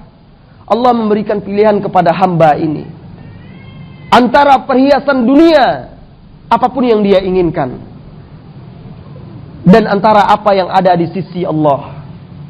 Tatkala Abu Bakar As-Siddiq mendengar ucapan Rasulullah SAW ini, meneteslah air matanya. Beliau menangis terisak-isak di hadapan sahabat yang lainnya, sehingga sahabat yang lainnya heran, kenapa pula Abu Bakar menangis ketika Rasul mengatakan ada seorang hamba diberi pilihan antara perhiasan dunia dan seluruh yang dikehendakinya dengan apa yang ada di sisi Allah. Kenapa pula dia menangis? Mereka tidak paham hamba yang dimaksud itu adalah Rasulullah SAW. Sementara Abu Bakar paham yang dimaksud oleh Rasulullah adalah dirinya sendiri. Yang dimaksud oleh Rasulullah SAW adalah dirinya sendiri. Beliaulah hamba tersebut. Beliaulah yang telah memilih apa yang ada di sisi Rabb-Nya. Dan akhirnya, seiring perjalanan hari dan waktu, setelah itu baru sahabat tahu kenapa Abu Bakar menangis setelah wafatnya Rasulullah. Apa kata Abu Sa'id Al-Khudri radhiyallahu an? Fakana Rasulullah sallallahu alaihi wasallam huwal abdu wa kana Abu Bakrin a'lamuna. Kata Abu Sa'id, ternyata hamba yang dimaksud itu adalah Rasulullah sallallahu alaihi wasallam, dan Abu Bakar adalah orang yang paling mengetahui, paling paham, paling mengerti di antara kami. Hadis sahih diriwayatkan oleh Imam Al-Bukhari. Tatkala Abu Bakar menangis terisak-isak, kemudian dia berkata, "Bi abi anta wa ummi ya Rasulullah." Ibu bapakku sebagai tebusanmu wahai Rasulullah. Rasulullah langsung memerintahkan Abu Bakar diam. Ala rislika ya Abu Bakrin. Cukup, hentikan wahai Abu Bakar. Kemudian Rasulullah sallallahu alaihi wasallam berkata kepada sahabatnya, "Unzuru hadhil abwab allafidha fil masjid." Lihatlah oleh kalian pintu-pintu yang mengarah ke masjid. Pintu-pintu rumah yang mengarah ke masjid. Fasudduha, tutup seluruh pintu-pintu yang mengarah ke masjid. Illa baita Abi Bakrin, kecuali rumah Abu Bakar. Fa inni la a'lam ahadan kana afdal fi suhbah indi yadan minhu. Sesungguhnya aku tidak mengetahui orang yang lebih utama di antara sahabatku dalam menemaniku selain daripada Abu Bakar. Wa inni law kuntu muttakhidan minal abdi khalilan, dan sesungguhnya kalaulah aku mengambil kekasih, memilih kekasih di antara manusia, lattakhadtu Abu Bakrin khalila, niscaya aku akan menjadikan Abu Bakar sebagai kekasih, khalil. Walakin, akan tetapi itu tidak ada. Yang ada adalah suhbah, persahabatan, wa ikha, dan persaudaraan iman, wa ikha'u iman, dan persaudaraan seiman. Hatta yajma' Allahu bainana indahu, sampai Allah mengumpulkan kita di sisinya. Wasiat Rasulullah sallallahu alaihi wasallam ini juga merupakan isyarat bahwasanya beliau akan menyerahkan urusan pimpinan ini kepada Abu Bakar. Sebelum wafatnya, lihatlah, beliau memerintahkan kaum muslimin menutup seluruh pintu yang menuju ke masjid kecuali pintu Abu Bakrin. Ini menunjukkan bahwasanya Abu Bakar adalah sahabat yang paling utama. Bahkan dengan tegas beliau mengatakan kalau seandainya beliau mengambil kekasih dari manusia, beliau akan menjadikan Abu Bakar sebagai kekasih. Nah, lantas kenapa ada sebagian orang seperti Syiah Rafidhah yang ada di Iran, di dalam buku-buku mereka, di dalam akidah dan keyakinan mereka, mereka mengatakan Abu Bakar dan Umar adalah berhala. Mereka mengatakan dan mengkufurkan Abu Bakar dan Umar. Terlaknatlah orang-orang yang mengkufurkan sahabat yang paling utama setelah Rasulullah sallallahu alaihi wasallam. Kemudian sakit Rasulullah sallallahu alaihi wasallam bertambah parah. Di hari Kamis, 4 hari sebelum wafatnya Rasulullah sallallahu alaihi wasallam, sakit Rasulullah sallallahu alaihi wasallam bertambah parah. Ibnu Abbas, apabila teringat hari Kamis, beliau menangis. Beliau berkata, "Yaumul Khamis," hari Kamis. "Wa ma yaumul Khamis," tahukah kalian apa hari Kamis itu? Hari di mana ishtadda bi Rasulillah sallallahu alaihi wasallam waj'ahu. Hari di mana sakit Rasulullah sallallahu alaihi wasallam kian parah. Rasulullah sallallahu alaihi wasallam ketika itu bersabda, "Halummu aktubu lakum kitaban lan tadillu ba'dahu." Kemari. Ketika Rasulullah terbaring sakit di hari Kamis tersebut, Rasulullah sallallahu alaihi wasallam memanggil sahabat yang ada. "Kemari, bawakan juru tulis agar aku menuliskan untuk kalian sesuatu agar kalian tidak sesat setelahnya." Beliau ingin menuliskan wasiat-wasiatnya. Ketika itu di rumah, di antara kaum muslimin, di dalam kamar Rasulullah ada Umar bin Khattab. Umar berkata, "Qad ghaliba alaihi al-waja' wa indakum Qur'an, hasbukum kitabullah." Apa kata Umar? Rasulullah sakitnya semakin parah. Mungkin Rasulullah berkata itu karena sakit. mengigau. Biasa orang sakit kadang-kadang tidak sadar ucapannya. Apa kata Umar? Rasulullah sakit. Mungkin dia tidak sadar mengucapkan kata-katanya. Cukup jangan dengar. Cukup bagi kalian Al-Quran. Al-Quran sudah ada, kitabullah. Akhirnya Ahlul Bait dan orang-orang yang ada di sisi Rasulullah ketika itu berbeda pendapat, berselisih paham. Di antara mereka ada yang mengatakan, dekatkan buku dan pena kepada Rasulullah sallallahu alaihi wasallam. Biar catat apa yang dikatakan oleh Rasulullah. Di antaranya ada yang mengikuti pendapat Umar tidak setuju, sehingga mereka berbeda pendapat dan meninggi suara mereka, berdebat satu sama lainnya. Akhirnya Rasulullah sallallahu alaihi wasallam marah. Lalu Rasulullah sallallahu alaihi wasallam berkata, "Qumu anni, pergi, tinggalkan saya." Tatkala sahabat berbeda pendapat, berselisih paham, saling berdebat di sisinya, Rasulullah marah. Lalu Rasulullah berkata, "Qumu anni, tinggalkan aku." Hadis ini diriwayatkan oleh Imam Al-Bukhari. Lihatlah bagaimana perselisihan. Perselisihan memang tidak mungkin dihindari. Bahkan di hadapan Rasulullah sallallahu alaihi wasallam, sahabat berselisih, sahabat berbeda pendapat. Oleh karena itu, perselisihan, perbedaan pendapat tidak mungkin dihindari. Tetapi yang mungkin dihindari adalah perpecahan. Perbedaan pendapat itu adalah wajar. Perselisihan itu adalah biasa. Selama perselisihan tersebut, perbedaan tersebut dihadapi dengan kepala yang dingin, dihadapi dengan lapang dada, dan tujuannya adalah mencari kebenaran, tidak bersetegang urat leher, tidak saling keras kepala. Perbedaan pendapat itu biasa. Yang tidak biasa dan tidak wajar, yang tidak patut adalah berpecah belah karenanya. Lihatlah, ini menunjukkan bibit-bibit fitnah, bibit-bibit perselisihan setelah wafatnya Rasulullah sallallahu alaihi wasallam. Sebagian dari sahabat ada yang memegang pendapat Umar, dan sebagian lagi ada yang ingin mencatat apa yang ingin diwasiatkan oleh Rasulullah sallallahu alaihi wasallam. Kemudian pada hari itu Rasulullah sallallahu alaihi wasallam keluar. Rasulullah sallallahu alaihi wasallam naik mimbar untuk terakhir kalinya. Dan setelah itu Rasulullah sallallahu alaihi wasallam tidak pernah lagi naik mimbar. Rasulullah sallallahu alaihi wasallam khutbah di hadapan sahabat untuk terakhir kalinya. Ketika itu Rasulullah sallallahu alaihi wasallam digandeng oleh dua orang sahabat, berjalan dengan terseret-seret. Lalu Rasulullah sallallahu alaihi wasallam berwasiat. Di antaranya Rasulullah sallallahu alaihi wasallam memerintahkan kepada kaum muslimin, akhrijul musyrikin min jaziratil Arab. Keluarkan orang-orang musyrikin dari jazirah Arab. Kemudian Rasulullah sallallahu alaihi wasallam juga mengatakan, wa ajizul wufud binahwi ma kuntu ujizuhum. Hormati utusan-utusan, hargai utusan-utusan yang datang, tamu-tamu yang datang, beri mereka hadiah-hadiah sebagaimana dahulu aku melakukannya. Wasakata anisalisa. Kemudian wasiat yang ketiga, Rasulullah sallallahu alaihi wasallam diam atau perawinya lupa.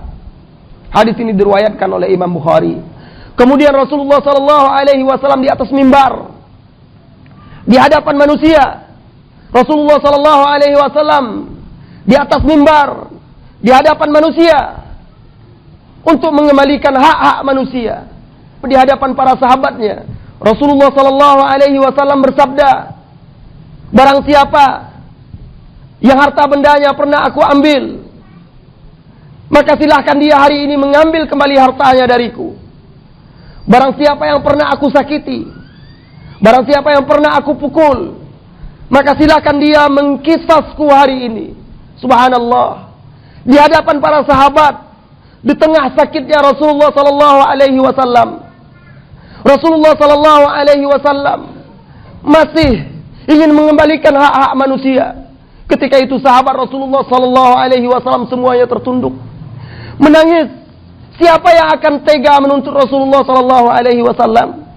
Siapa yang akan tega, yang akan berani menuntut balas jika Rasulullah sallallahu alaihi wasallam pernah memukulnya?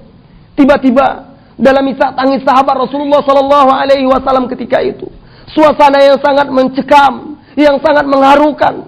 Salah seorang sahabat, Ukasyah bin Mihsan, berdiri lalu berkata kepada Rasulullah sallallahu alaihi wasallam, "Ya Rasulullah, saya akan menuntut balas. Ya Rasulullah, dahulu engkau ketika meluruskan saf, ketika meluruskan barisan, ketika engkau meluruskan barisan di perang Badar, engkau menusuk perutku, engkau menusuk pinggangku dengan tongkatmu. Hari ini aku akan menuntut balas." Sahabat tercengang, sahabat menangis, sahabat terisak-isak. Kenapa ada seorang sahabat yang berani ketika itu menuntut balas? Lalu berdirilah Ali bin Abi Thalib. Ali bin Abi Thalib berdiri seraya berkata, "Ana lil qisas ya Rasulullah." Saya yang akan menggantikanmu untuk dikisas, hai Rasulullah.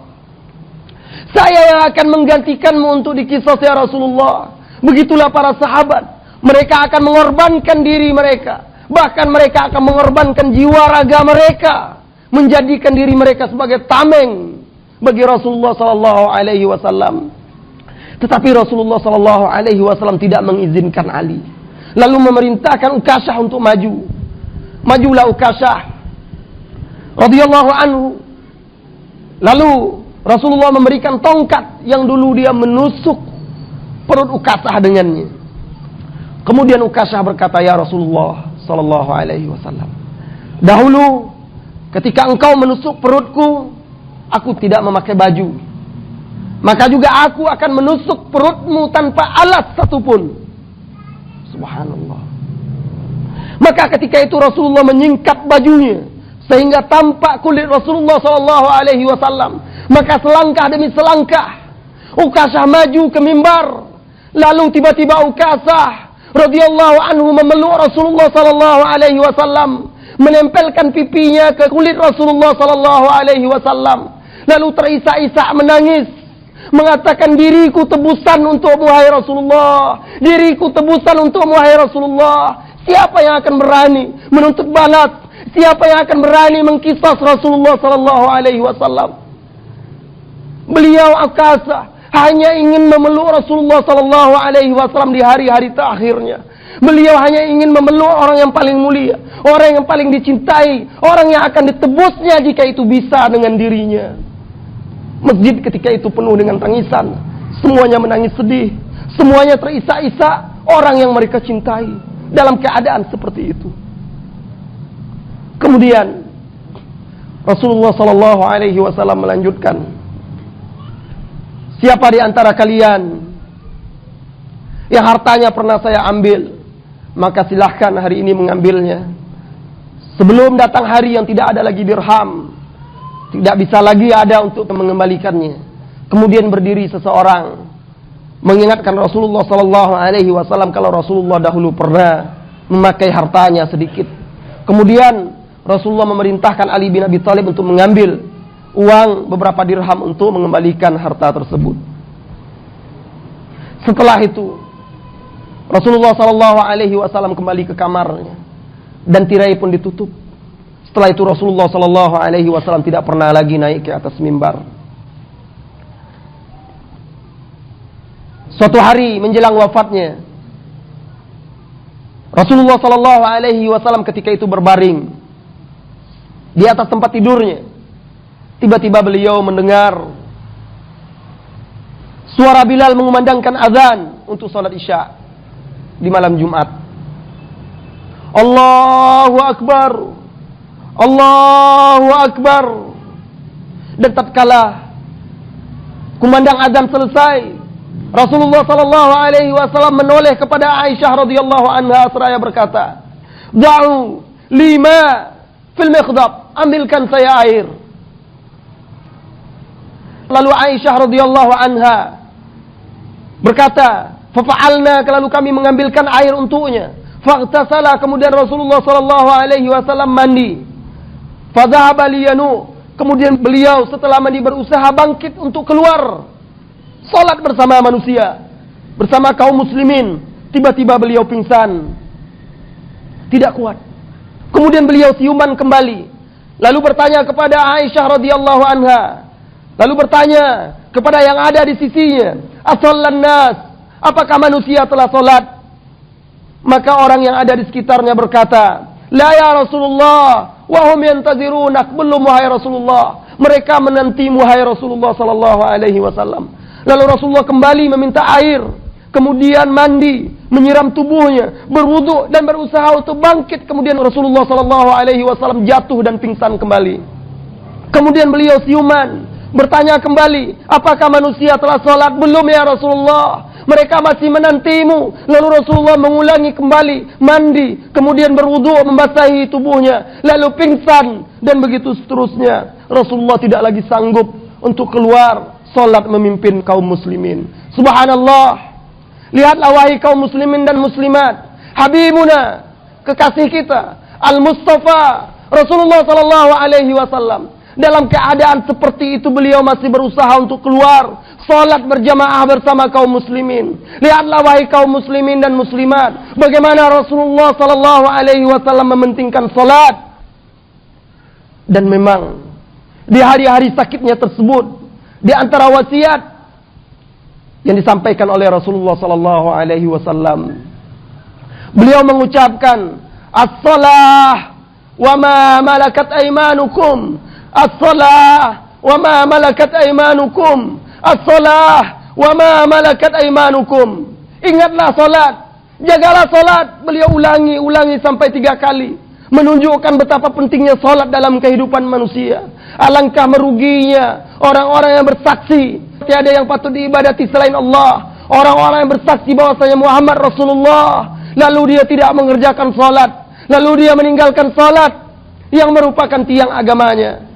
Alangkah meruginya mereka, orang-orang yang melalaikan wasiat Rasulullah sallallahu alaihi wasallam ini, lalu mengaku mencintainya, lalu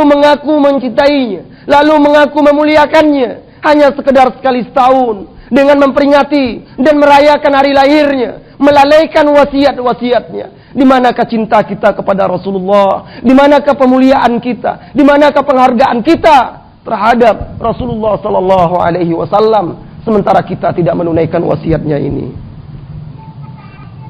Kaum muslimin dan muslimat yang dirahmati oleh Allah Subhanahu wa taala,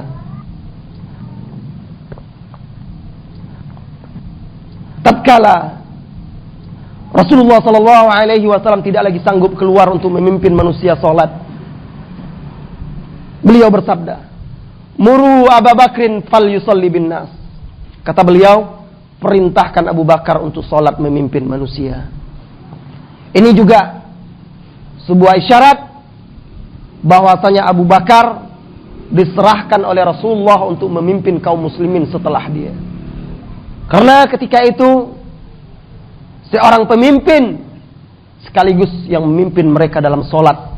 Sebagaimana Rasulullah memimpin umat, beliau juga yang memimpin mereka dalam salat. Dan ini menunjukkan sekali lagi keutamaan Abu Bakar Siddiq di atas sahabat-sahabat yang lainnya. Tatkala Aisyah radhiyallahu anha mendengar kata-kata tersebut, tatkala dia mengetahui bahwasanya Abu Bakrin, bapaknya, akan mewakili menggantikan Rasulullah memimpin manusia, dia khawatir. Dia khawatir karena Abu Bakar orang yang sangat perasa. Abu Bakar apabila dia menangis, khawatir kaum muslimin di belakangnya tidak akan mendengar bacaan Abu Bakar. Oleh karena itu, Aisyah berkata kepada Rasulullah sallallahu alaihi wasallam, berusaha agar Rasulullah mencarikan orang lain atau membatalkan niatnya untuk memerintahkan Abu Bakar. Tetapi setiap kali Aisyah berbicara kepada Rasulullah, menganjurkan agar orang lain selain Abu Bakar yang memimpin salat, Rasulullah senantiasa mengulangi, "Muru Abu Bakrin falyusalli bin nas."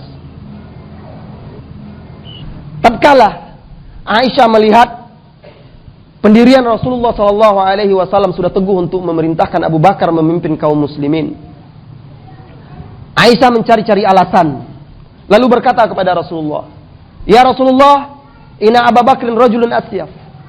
Wahai Rasulullah, Abu Bakar adalah seorang yang sangat perasa.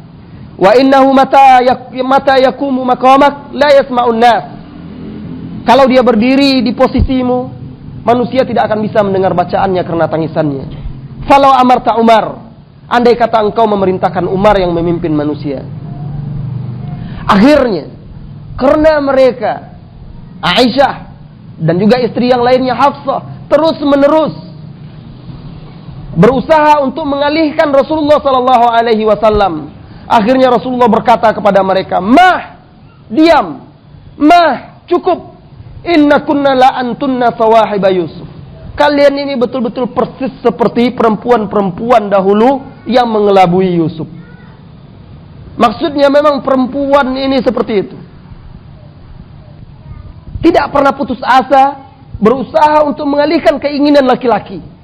Seperti itulah maksudnya sebagaimana dahulu wanita-wanita menipu daya Yusuf. Akhirnya Rasulullah sallallahu alaihi wasallam kembali mengulangi, "Muru Abu Bakrin fa yusalli bin nas." Hadis sahih diriwayatkan oleh Imam Bukhari.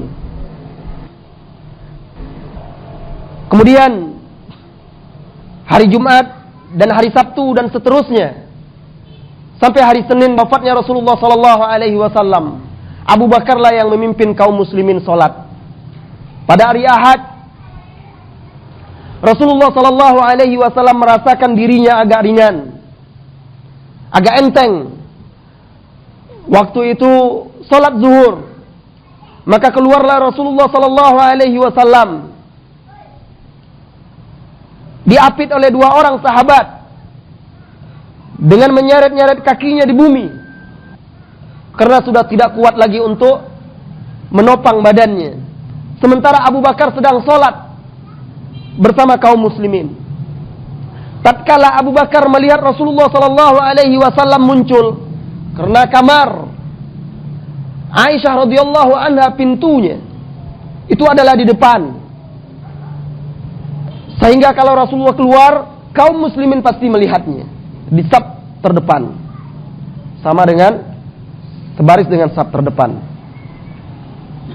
Tatkala Abu Bakar radhiyallahu an melihat Rasulullah sallallahu alaihi wasallam muncul, Abu Bakar bergerak untuk mundur, mempersilahkan Rasulullah sallallahu alaihi wasallam untuk memimpin salat.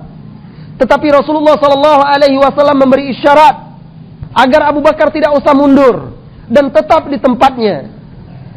Kemudian Rasulullah sallallahu alaihi wasallam duduk di samping Abu Bakar, di sebelah kiri Abu Bakar. Maka Rasulullah sallallahu alaihi wasallam memimpin salat dan Abu Bakar berdiri di sampingnya mengikuti salat Rasulullah sallallahu alaihi wasallam, dan manusia mengikuti salat Abu Bakar As-Siddiq radhiyallahu anhu. Kaum muslimin dan muslimat yang dirahmati oleh Allah Subhanahu wa taala, hari Senin itulah dia hari wafatnya Rasulullah sallallahu alaihi wasallam. Hari Senin, tepatnya di bulan Rabiul Awal, ketika salat subuh, Abu Bakar sedang memimpin kaum muslimin salat. Rasulullah sallallahu alaihi wasallam keluar, menyingkap tabir pintunya, memandang para sahabat kaum muslimin yang salat dengan barisan yang rapi. Di belakang imam mereka Abu Bakar Siddiq. Rasulullah sallallahu alaihi wasallam memandang sahabatnya pandangan yang terakhir. Rasulullah sallallahu alaihi wasallam memandang sahabatnya pandangan perpisahan. Ketika itu beliau memaksakan dirinya, akan tetapi beliau tersenyum melihat barisan kaum muslimin yang rapi, melihat salat mereka yang khusyuk. Wajah beliau berbinar, bersinar, memancarkan cahaya, tersenyum, sehingga hampir-hampir sahabat Rasulullah sallallahu alaihi wasallam terfitnah. Hampir-hampir saja sebagaimana yang dituturkan oleh Anas bin Malik, kaum muslimin terfitnah sehingga hampir-hampir saja mereka keluar dari salatnya saking gembira melihat Rasulullah sallallahu alaihi wasallam tersenyum dengan wajah yang bersinar-sinar. Kata Anas menceritakan keadaan dan pemandangan ketika itu. Wa hammal muslimun an yaftatinu fi salatihim farha bi Rasulillah sallallahu alaihi wasallam. Hampir saja kaum muslimin bubar dari salatnya karena gembiranya melihat Rasulullah. Mereka mengira Rasulullah telah sembuh karena wajah Rasulullah bersinar bagaikan rembulan. Tetapi Rasulullah sallallahu alaihi wasallam memberikan isyarat dengan tangannya agar mereka meneruskan salat mereka. Rasulullah senang, Rasulullah gembira melihat keadaan kaum muslimin yang salat dengan barisan yang rapi. Wahai kaum muslimin, bagaimana jikalau Habibuna al-Mustafa sallallahu alaihi wasallam melihat barisan saf kita hari ini?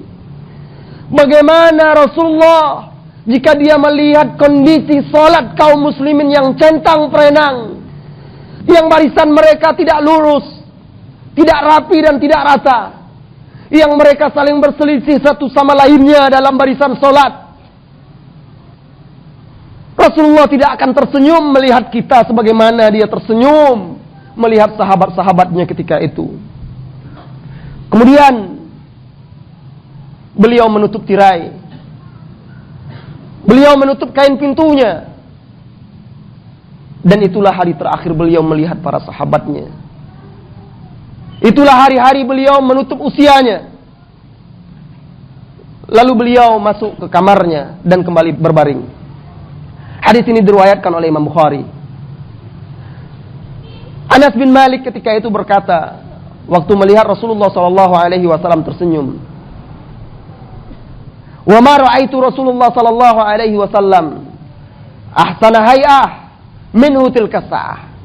Dan aku tidak pernah melihat Rasulullah lebih bagus, lebih tampan, lebih elok daripada saat itu. Dan tatkala waktu duha semakin meninggi, Nabi sallallahu alaihi wasallam memanggil Fatimah radhiyallahu anha. Maka datanglah Fatimah, putrinya yang tercinta, pemimpin wanita-wanita sorga. Beliau masuk menemui ayahnya yang tercinta radhiyallahu anha. Beliau melihat ayahnya terbaring, lemah, didera oleh sakit. Biasanya Rasulullah sallallahu alaihi wasallam apabila putrinya datang, beliau berdiri menyambut putrinya, lalu mengecup antara dua mata putrinya, kemudian mendudukkan di sisinya. Akan tetapi kali ini Rasulullah sallallahu alaihi wasallam hanya menoleh memandang putrinya. Hanya itu yang sanggup dilakukan oleh Rasulullah sallallahu alaihi wasallam. Tatkala Fatimah melihat kondisi bapaknya yang tercinta yang sangat lemah, yang hanya bisa menoleh dan memandangnya, maka meledaklah tangis Fatimah radhiyallahu anha. Beliau langsung memeluk ayahnya yang tercinta.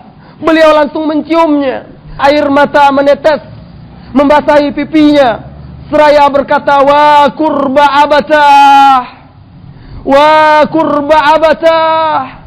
Duhai beratnya yang engkau hadapi, wahai ayahanda. Duhai alangkah beratnya apa yang engkau hadapi, wahai ayahanda. Maka mulailah Rasulullah sallallahu alaihi wasallam menghiburnya, meringankan perasaan dan beban, tekanan jiwa yang menimpa Fatimah radhiyallahu anha. Rasul berkata ketika itu, sebagaimana diriwayatkan oleh Imam Al-Bukhari, "Laisa ala abiki kurba ba'dal yaum." Setelah hari ini tidak ada lagi kesusahan bagi bapakmu. Setelah hari ini tidak ada lagi yang berat bagi ayahmu. Dan ketika itu mereka berbicara berdua. Rasulullah sallallahu alaihi wasallam berbisik kepada Fatimah radhiyallahu anha. Tiba-tiba Fatimah menangis. Lalu Rasulullah sallallahu alaihi wasallam kembali berbicara, membisikkan kembali kata-katanya. Tiba-tiba Fatimah tertawa. Tadinya awalnya dia menangis, kemudian dia tertawa. Lalu Aisyah radhiyallahu anha setelah kejadian itu bertanya kepada Fatimah radhiyallahu anha tentang apa yang terjadi dan apa yang dikatakan oleh Rasulullah sallallahu alaihi wasallam. Kenapa dia menangis lalu tertawa? Fatimah menjawab, "Saranin Nabi sallallahu alaihi wasallam annahu yuqbab fi waj'ihi alladhi tufiya fi. Fabakait.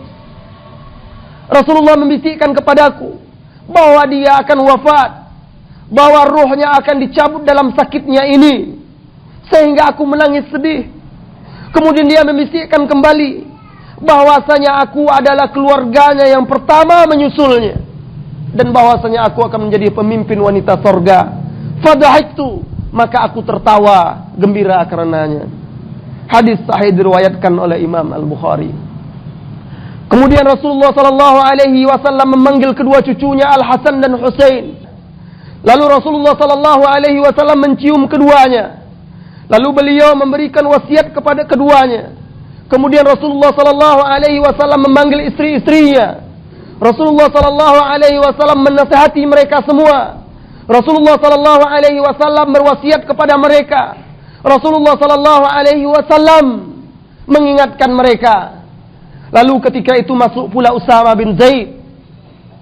Usama bin Zaid yang digelari hibbi Rasulullah sallallahu alaihi wasallam. Kecintaan orang yang dicintai oleh Rasulullah sallallahu alaihi wasallam. Usianya ketika itu 18 tahun. Usama yang sebelum atau menjelang wafatnya Rasulullah sallallahu alaihi wasallam dipilih oleh Rasulullah untuk memimpin pasukan yang akan dikirim ke Syam memerangi orang-orang kufar Romawi. Masuk Usama bin Zaid tatkala Rasulullah sallallahu alaihi wasallam melihatnya. Rasulullah sallallahu alaihi wasallam memanggilnya. Kemudian Rasulullah mengangkat tangannya ke atas langit, lalu memegang kepalanya. Diulang oleh Rasulullah sallallahu alaihi wasallam. Apa kata Usama? Maka aku tahu bahwasanya Rasulullah sallallahu alaihi wasallam mendoakanku. Riwayat ini dikeluarkan oleh Ibnu Hisham di dalam kitab sirahnya. Tatkala Rasulullah sallallahu alaihi wasallam selesai memberikan wasiat kepada istri-istrinya, kepada anak cucunya, sakitnya kian bertambah. Terkadang terdengar Rasulullah sallallahu alaihi wasallam menahan rasa sakitnya. Nampak dari raut wajahnya. Bahkan Rasulullah sallallahu alaihi wasallam pernah berkata kepada Aisyah, "Wahai Aisyah, aku merasakan sakitnya bekas racun yang mengenaiku ketika di Khaybar." Terasa sakit di mulut Rasulullah sallallahu alaihi wasallam. Abdurrahman bin Auf ketika itu bertanya kepada Rasulullah sallallahu alaihi wasallam, "Ya Rasulullah, engkau merasakan sakit sebagaimana kaum muslimin merasakan sakit?" Rasulullah sallallahu alaihi wasallam menjawab, "Bala. Benar, bahkan aku merasakan sakit 2 kali lipat dari kaum muslimin." Lalu Abdurrahman bin Auf mengatakan, "Dan itu karena engkau juga mendapatkan pahala dan ganjaran 2 kali lipat dibandingkan kaum muslimin ya Rasulullah." Lalu Rasulullah sallallahu alaihi wasallam membenarkan. Dan adalah Aisyah radhiyallahu anha berbangga dengan nikmat ini. Apa kata Aisyah di beberapa waktu setelah itu? "Inna min ni'amillahi alayya." Di antara nikmat Allah atasku, bahwasanya Rasulullah sallallahu alaihi wasallam tuwfiya baiti. Bahwasanya Rasulullah sallallahu alaihi wasallam wafat di rumahku. Wa fi yaumi, dan di hariku.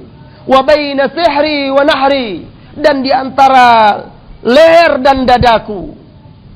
Wa jama'a Allahu baina riqi wa riqihi, dan Allah menyatukan antara air liurku dan air liur Rasulullah sallallahu alaihi wasallam.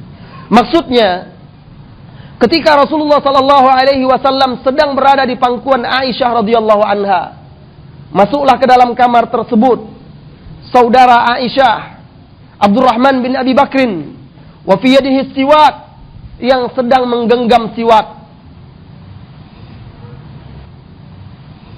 Tatkala Aisyah radhiyallahu anha melihat siwak di tangan saudaranya, lalu ia menoleh kepada Rasulullah sallallahu alaihi wasallam.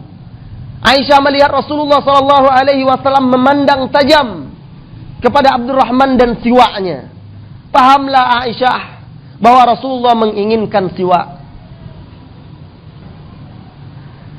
Dan Aisyah memang istri beliau yang paling mengerti dan paham keadaan dan keinginan Rasulullah sallallahu alaihi wasallam. Kemudian Aisyah radhiyallahu anha berkata kepada Rasulullah sallallahu alaihi wasallam, "Akhudhu lak, hai Rasulullah, apakah engkau ingin aku mengambilkan siwak itu untukmu?" Lalu Rasulullah mengangguk, memberi isyarat setuju. Kemudian Aisyah radhiyallahu anha mengambil siwak dari saudaranya, kemudian memotongnya dan menggigit-gigit ujungnya supaya halus. Itulah yang dimaksud oleh Aisyah, Allah menyatukan antara air liurnya dengan air liur Rasulullah sallallahu alaihi wasallam. Kemudian Aisyah memberikannya kepada Rasulullah sallallahu alaihi wasallam. Lalu Rasulullah sallallahu alaihi wasallam mengambilnya dan beliau bersiwak menjelang wafatnya. Perhatikanlah kaum muslimin, bagaimana Rasulullah sallallahu alaihi wasallam menjaga kesucian dirinya, menjaga kebersihan dirinya di detik-detik menjelang dia menghadap Rabb-Nya. Selayak dan sepatutnya bagi kita untuk menadani Rasulullah sallallahu alaihi wasallam ketika kita akan menghadap Rabb kita dalam salat, untuk mensucikan diri kita, membersihkan diri kita, bersiwak, karena itu adalah sunnah Rasulullah sallallahu alaihi wasallam, dan itu juga merupakan suri tauladan yang baik agar kaum muslimin senantiasa menjaga kebersihan dirinya, menjaga kesehatan dirinya. Dan di hadapan Rasulullah sallallahu alaihi wasallam ada semangkok air. Kemudian Rasulullah sallallahu alaihi wasallam memasukkan kedua tangannya ke dalam air tersebut. Kemudian Rasulullah sallallahu alaihi wasallam memasukkan kedua tangannya ke dalam air tersebut, lalu mengusapkan wajahnya dengan kedua tangan yang telah dibasahi seraya berkata, "La ilaha illallah, inna lil mauti sakarat. La ilaha illallah, inna lil mauti lasakarat." Sesungguhnya kematian itu ada sekaratnya. Sesungguhnya kematian itu ada sekaratnya. Kata Aisyah radhiyallahu anha, dia tidak pernah melihat orang yang paling dahsyat, kondisi dan keadaan yang paling dahsyat daripada detik-detik itu. Bagaimana Rasulullah sallallahu alaihi wasallam merasakan sakit ketika itu. La ilaha illallah, inna lil mauti lasakarat. La ilaha illallah, sesungguhnya kematian itu ada sekaratnya. Kemudian Rasulullah sallallahu alaihi wasallam mengangkat kedua tangannya, menunjukkan jarinya ke atas, sebagaimana diriwayatkan oleh Imam Bukhari, seraya berkata, "Fir rafiqil a'la, fir rafiqil a'la." Di tempat yang tinggi, di tempat yang tinggi. Kemudian Aisyah radhiyallahu anha memandang Rasulullah sallallahu alaihi wasallam. Beliau tidak pernah melihat seseorang yang bersiwak secantik dan sebagus Rasulullah sallallahu alaihi wasallam. Lalu Rasulullah sallallahu alaihi wasallam menatap dengan tajam ke atas, ke langit-langit rumah, dan bibirnya bergerak mengucapkan sesuatu. Aisyah radhiyallahu anha menajamkan pendengarannya. Rupanya Rasulullah sallallahu alaihi wasallam mengucapkan di detik-detik terakhir seraya mengangkat tangannya ke atas, "Ma'alladzina an'amta 'alaihim minan nabiyyin was-siddiqin, ma'alladzina an'amta 'alaihim minan nabiyyin was-siddiqin wasyuhada'i was-shalihin." Bersama orang-orang yang Kau beri nikmat ya Allah, bersama orang-orang yang Kau beri nikmat, yaitu para nabi, as-siddiqin orang-orang yang siddiq, bersama orang-orang yang mati syahid, dan bersama orang-orang yang saleh. Allahumma ighfirli warhamni, Allahumma ighfirli warhamni. Kemudian Rasulullah sallallahu alaihi wasallam melanjutkan, "Ya Allah, ampunilah aku, ya Allah, rahmatilah aku, wa alhikni birrafiqil a'la, wa alhikni birrafiqil a'la." Ya Allah, temukanlah aku di tempat yang tinggi. Allahumma rafiqil a'la, ya Allah, di tempat yang tinggi. Kemudian pelan-pelan tangan Rasulullah sallallahu alaihi wasallam melemah. Kemudian matanya mulai tertutup. Kemudian napasnya pun mulai diam. Detak jantungnya berhenti. Inna lillahi wa inna ilaihi raji'un. Inna lillahi wa inna ilaihi raji'un. Inna lillahi wa inna ilaihi raji'un. Rasulullah sallallahu alaihi wasallam wafat. Rasulullah sallallahu alaihi wasallam sebaik-baik umat ini telah meninggal dunia, meninggalkan umatnya. La ilaha illallah. Musibah yang sangat berat menimpa kaum muslimin. Sampai-sampai ketika itu, tatkala berita wafatnya Rasulullah sallallahu alaihi wasallam didengar oleh kaum muslimin, semuanya menangis. Yang berdiri tidak sanggup lagi duduk, yang duduk tidak sanggup lagi berdiri. Lidah menjadi keluh, tidak ada lagi yang sanggup berbicara ketika itu. Semuanya menangis. Sebuah ancaman yang keras. Dunia terasa gelap. Apa kata Anas bin Malik radhiyallahu an?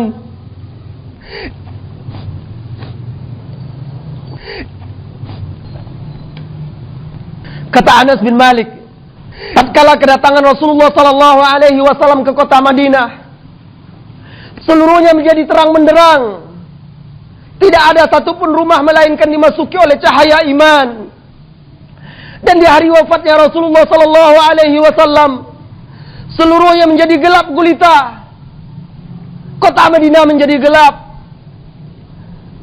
Ketika itu, kaum muslimin bingung. Ketika itu, di antara mereka ada yang merasa bermimpi.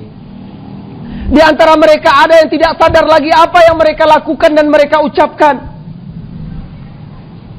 Sampai-sampai Umar bin Khattab tidak percaya dengan kematian Rasulullah sallallahu alaihi wasallam. Lalu dia menghunus pedangnya dan mengancam setiap orang yang mengatakan Rasulullah sallallahu alaihi wasallam wafat. Bahkan Umar mengatakan ketika itu, Allah hanya memanggilnya sementara sebagaimana Isa dipanggil. Kemudian akan mengutus dan menurunkannya kembali. Tatkala Fatimah mengetahui wafat ayahandanya yang tercinta, ia berkata, Ya abata, ajaba rabban da'ah. Duhai ayahanda, ia telah memanggil, ia telah memenuhi panggilan Rabbnya. Ya abata, wahai ayahanda, min jannatil firdausi ma'wah. Jannatul firdaus, surga firdaus tempatnya. Ya abata, ila Jibril nan'ah. Duhai ayahanda, kepada Jibril kami menyampaikan kesedihan ini. Hadis sahih diriwayatkan oleh Imam Bukhari. Abu Bakar Siddiq ketika itu sedang tidak hadir.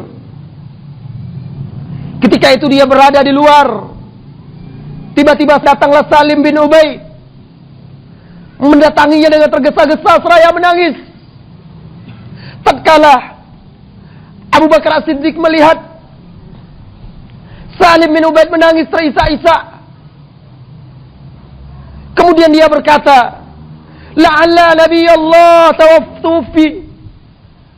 Mungkin Rasulullah sallallahu alaihi wasallam telah wafat. Salim tidak bisa menjawab. Salim tidak sanggup mengatakan Rasulullah telah wafat. Ia hanya berkata, sesungguhnya Umar bin Khattab. Sesungguhnya Umar berkata, La yatakallam ahadun bimautih illa darabtuhu bisawfi hadha. Hai Abu Bakar, Umar berkata, saya tidak akan biarkan seorang pun mengatakan Nabi wafat, melainkan aku akan memancung lehernya dengan pedang ini.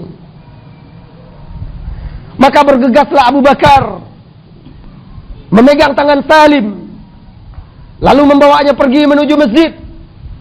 Kemudian masuklah Abu Bakar. Dilihatnya kaum muslimin saling menangis. Dilihatnya pemandangan yang mengharu birukan di masjid. Lalu beliau berlalu masuk ke dalam kamar Aisyah radhiyallahu anha. Dilihatnya lah Rasulullah sallallahu alaihi wasallam terbujur kaku, tertutup oleh kain. Orang-orang di sekitarnya menangis.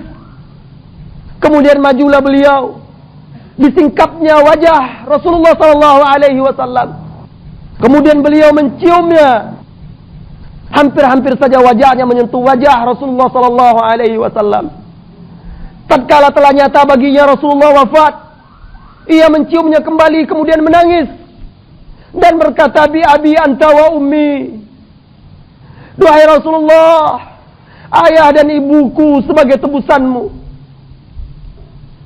Amal mautatul lati kataballahu alaika dzuktaha tsumma lan tusibaka ba'daha mautata abada. Adapun kematian yang telah ditentukan oleh Allah untukmu, engkau telah merasakan ya Rasulullah. Kemudian setelah itu engkau tidak akan lagi merasakan kematian selama-lamanya. Kemudian orang-orang yang di sekitar itu, para sahabat Rasulullah sallallahu alaihi wasallam, manusia bertanya kepada Abu Bakar, seolah-olah mereka belum percaya, seolah-olah mereka belum yakin.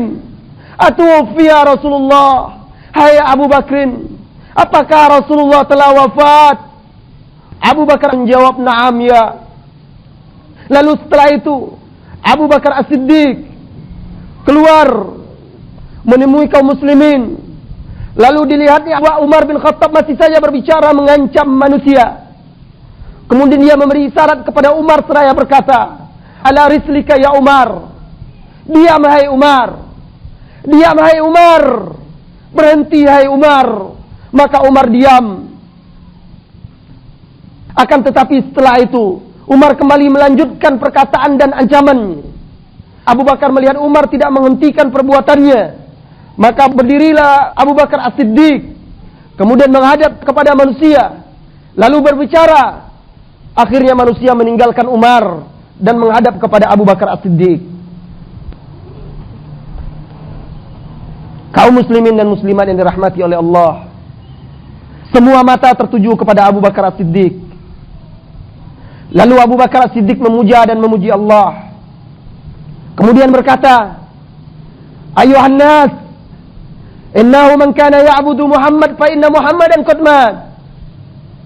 Wahai manusia, sesungguhnya barang siapa yang menyembah Muhammad, yang mengibadati Muhammad, maka Muhammad telah mati. Wa man kana ya'budullah, dan barang siapa yang beribadah kepada Allah, fa innallaha hayyun la yamut. Sesungguhnya Allah Maha hidup dan tidak akan pernah mati. Kemudian beliau membacakan firman Allah di surat Ali Imran, wa ma Muhammadun illa rasul, dan tidaklah Muhammad itu melainkan seorang rasul. Qad halat min qablihi rusul, telah berlalu sebelumnya rasul-rasul.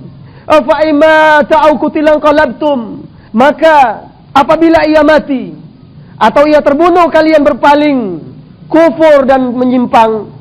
Wa may yanqalib ala akibaihi, dan barang siapa yang berpaling setelah kematiannya, falay yadurullaha syai'a, mereka tidak akan membahayakan melainkan diri mereka sendiri. Wa sayadzillahu syakirin, dan Allah akan membalas orang-orang yang bersyukur. Kaum muslimin, Nabi kita Muhammad sallallahu alaihi wasallam adalah manusia seperti manusia yang lainnya. Nabi kita Muhammad sallallahu alaihi wasallam juga merasakan apa yang dirasakan oleh manusia.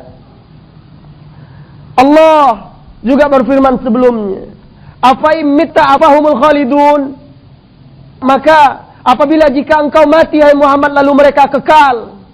Kullu nafsin dha'iqatul maut, setiap yang bernyawa pasti akan merasakan mati. Tatkala kaum muslimin mendengarkan firman Allah di surah Ali Imran ayat 144 tadi, mereka tersadar, baru mereka ingat akan turunnya ayat tersebut. Seolah-olah mereka mendengarkan ayat tersebut pertama kali di hari itu. Lalu mereka mengulang-ulang ayat tersebut, mengulang-ulang membacanya. Adapun Umar masih tetap berdiri di tempatnya, masih tetap berdiri, berusaha. Akan tetapi beliau tersadar mendengarkan firman Allah Subhanahu wa taala tadi. Sadarlah beliau bahwa orang yang sangat dicintainya telah wafat. Akhirnya beliau tidak lagi kuat menahan dirinya. Akhirnya beliau tidak lagi sanggup menahan dirinya. Akhirnya beliau terduduk di atas tanah, menangis, dan beliau berkata, wallahi ma huwa illa an sami'tu Abu Bakrin talaha. Demi Allah, hanya saat aku mendengar Abu Bakar As-Siddiq membaca ayat-ayat tersebut, fa'akirtu hatta ma takiluni rijlayya. Ketika aku mendengar ayat tersebut, kakiku tidak sanggup lagi menopang tubuhku, sehingga aku tersungkur ketika mendengar ayat tersebut. Taulah aku bahwasanya Nabi sallallahu alaihi wasallam telah wafat. Sahih diriwayatkan oleh Imam Bukhari. Rasulullah sallallahu alaihi wasallam wafat, wahai kaum muslimin. Akan tetapi dengan wafatnya Rasulullah sallallahu alaihi wasallam bukan berarti semuanya telah usai. Bukan berarti semuanya telah selesai. Kaum muslimin tetap berjuang. Kaum muslimin menyadari bahwa mereka memiliki amanah untuk menjalankan dan melanjutkan dakwah Islam. Mereka ketika itu tidak membiarkan diri mereka tenggelam dalam kesedihan. Bahkan setelah Rasulullah sallallahu alaihi wasallam wafat, jenazah Rasulullah sallallahu alaihi wasallam tetap di tempatnya sampai hari Selasa. Belum dimandikan, belum disolatkan, karena kaum muslimin masih memiliki ketika itu urusan yang sangat penting, yang tidak kalah penting. Mereka tidak boleh tenggelam dalam kesedihan. Mereka tidak boleh membiarkan umat tanpa pimpinan. Mereka tidak boleh membiarkan musuh-musuh Islam, orang-orang munafikin, orang-orang kufar, Yahudi dan Nasrani mengambil kesempatan ketika itu untuk melemahkan kaum muslimin. Oleh karena itu, berkumpullah sahabat untuk memilih siapa yang akan menggantikan kepemimpinan setelah Rasulullah sallallahu alaihi wasallam. Sampai akhirnya mereka sepakat untuk memilih Abu Bakar As-Siddiq sebagai khalifah menggantikan Rasulullah sallallahu alaihi wasallam. Barulah ketika itu di hari Selasa mereka memandikan Rasulullah sallallahu alaihi wasallam tanpa melepaskan pakaian Rasulullah sallallahu alaihi wasallam. Aisyah menuturkan, "Lamma aradu ghuslan Nabi sallallahu alaihi wasallam," tatkala mereka hendak memandikan Nabi sallallahu alaihi wasallam, mereka berkata, "Ma nadri an nujarriduhu min siyabihi kama nujarriju mautana." Kita tidak tahu bagaimana caranya. Apakah kita melepaskan pakaian Rasulullah sebagaimana kita melepaskan pakaian orang-orang yang mati di antara kita? Mereka bingung. Mereka tidak berani untuk membuka pakaian Rasulullah. Ataukah kita memandikannya dengan pakaiannya? Falamma ikhtalafu, tatkala mereka berbeda pendapat tentang hal tersebut, alqallahu alaihimun naum, Allah timpakan kepada mereka tidur, sehingga mereka tertidur beberapa saat. Hatta ma minhum rajul illa wadaqanhu fi sadrihi, sehingga setiap orang ketika itu dagunya menempel ke dadanya karena tertidur. Fakallamahu mukallim, lalu terdengarlah suara dari sudut rumah.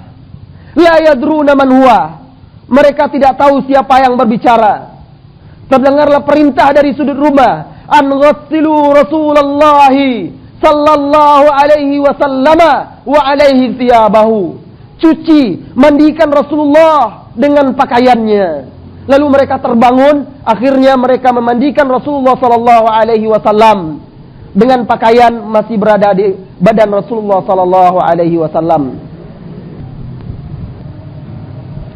Ketika itu yang ikut serta memandikan Rasulullah sallallahu alaihi wasallam adalah Al-Abbas, paman beliau, Ali bin Abi Thalib, Al-Fadl ibnu Abbas, Qussam ibnu Abbas, dan Syakran, maula Rasulullah sallallahu alaihi wasallam, bekas budak Rasulullah sallallahu alaihi wasallam, serta Usama bin Zaid dan Aus bin Khawla. Al-Abbas, Al-Fadl dan Qussam membalik badan Rasulullah sallallahu alaihi wasallam, sementara Usama dan Syakran yang menuangkan air, dan Ali yang mencucinya, yang membasuh menggosok Rasulullah sallallahu alaihi wasallam serta aus menyandarkan badan Rasulullah sallallahu alaihi wasallam ke dadanya. Kemudian setelah selesai mereka memandikan Rasulullah sallallahu alaihi wasallam, mereka mengkafankan Rasulullah sallallahu alaihi wasallam dengan 3 helai kain kafan. Lalu mereka berbeda pendapat di mana Rasulullah sallallahu alaihi wasallam dikafankan. Sampai akhirnya Abu Bakar berkata, "Inni sami'tu Rasulullah sallallahu alaihi wasallam yaqul." Sesungguhnya aku mendengar Rasulullah sallallahu alaihi wasallam bersabda, "Ma kubidha nabiyyun illa dufina haitsu yuqbad." Tidak seorang pun nabi diwafatkan atau meninggal dunia melainkan ia dikuburkan di tempat ia meninggal. Lantas diangkatlah tempat tidurnya. Kemudian digalilah di bawahnya kuburan Rasulullah sallallahu alaihi wasallam. Yang menggalinya ketika itu adalah Abu Ubaidah Ibnul Jarrah dan Abu Talha Zaid bin Sahal. Lalu dibuatkanlah lahat untuk Rasulullah sallallahu alaihi wasallam. Kemudian dimakamkanlah Rasulullah sallallahu alaihi wasallam di tempat tersebut, di tempat dia meninggal, di kamar Aisyah radhiyallahu anha. Lalu kaum muslimin menaburkan tanah sedikit demi sedikit ke kuburan Rasulullah sallallahu alaihi wasallam, menimbun jasad Rasulullah sallallahu alaihi wasallam. Tatkala mereka selesai menguburkan Rasulullah sallallahu alaihi wasallam, tatkala mereka selesai menaburkan tanah menimbun jasad Rasulullah sallallahu alaihi wasallam yang suci, berkata Fatimah kepada Anas, "Ya Anas, atabat anfusukum antahsu ala Rasulillah turab." Ya Anas, atabat anfusukum antahsu ala Rasulillah at-turab. Hai Anas, apakah jiwa kalian tentram menaburkan tanah di atas jasad Rasulullah? Hai Anas, kata putrinya Fatimah radhiyallahu anha, apakah jiwa kalian tenang dan tentram menaburkan tanah ke atas jasad Rasulullah sallallahu alaihi wasallam? La. Bagaimana jiwa akan tenang? Bagaimana jiwa akan tentram menaburkan tanah di atas jasad orang yang sangat kita cintai? Kaum muslimin dan kaum muslimat yang semoga dirahmati oleh Allah Subhanahu wa taala. Dengan demikian Rasulullah sallallahu alaihi wasallam telah wafat.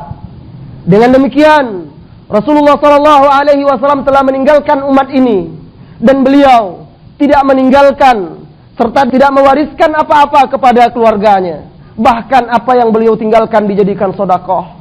Beliau wafat sementara baju besinya masih digadaikan kepada seorang Yahudi. Kaum muslimin dan muslimat, inilah kisah detik-detik kepergian Rasulullah sallallahu alaihi wasallam dengan hikmah dan pelajaran yang sangat berharga.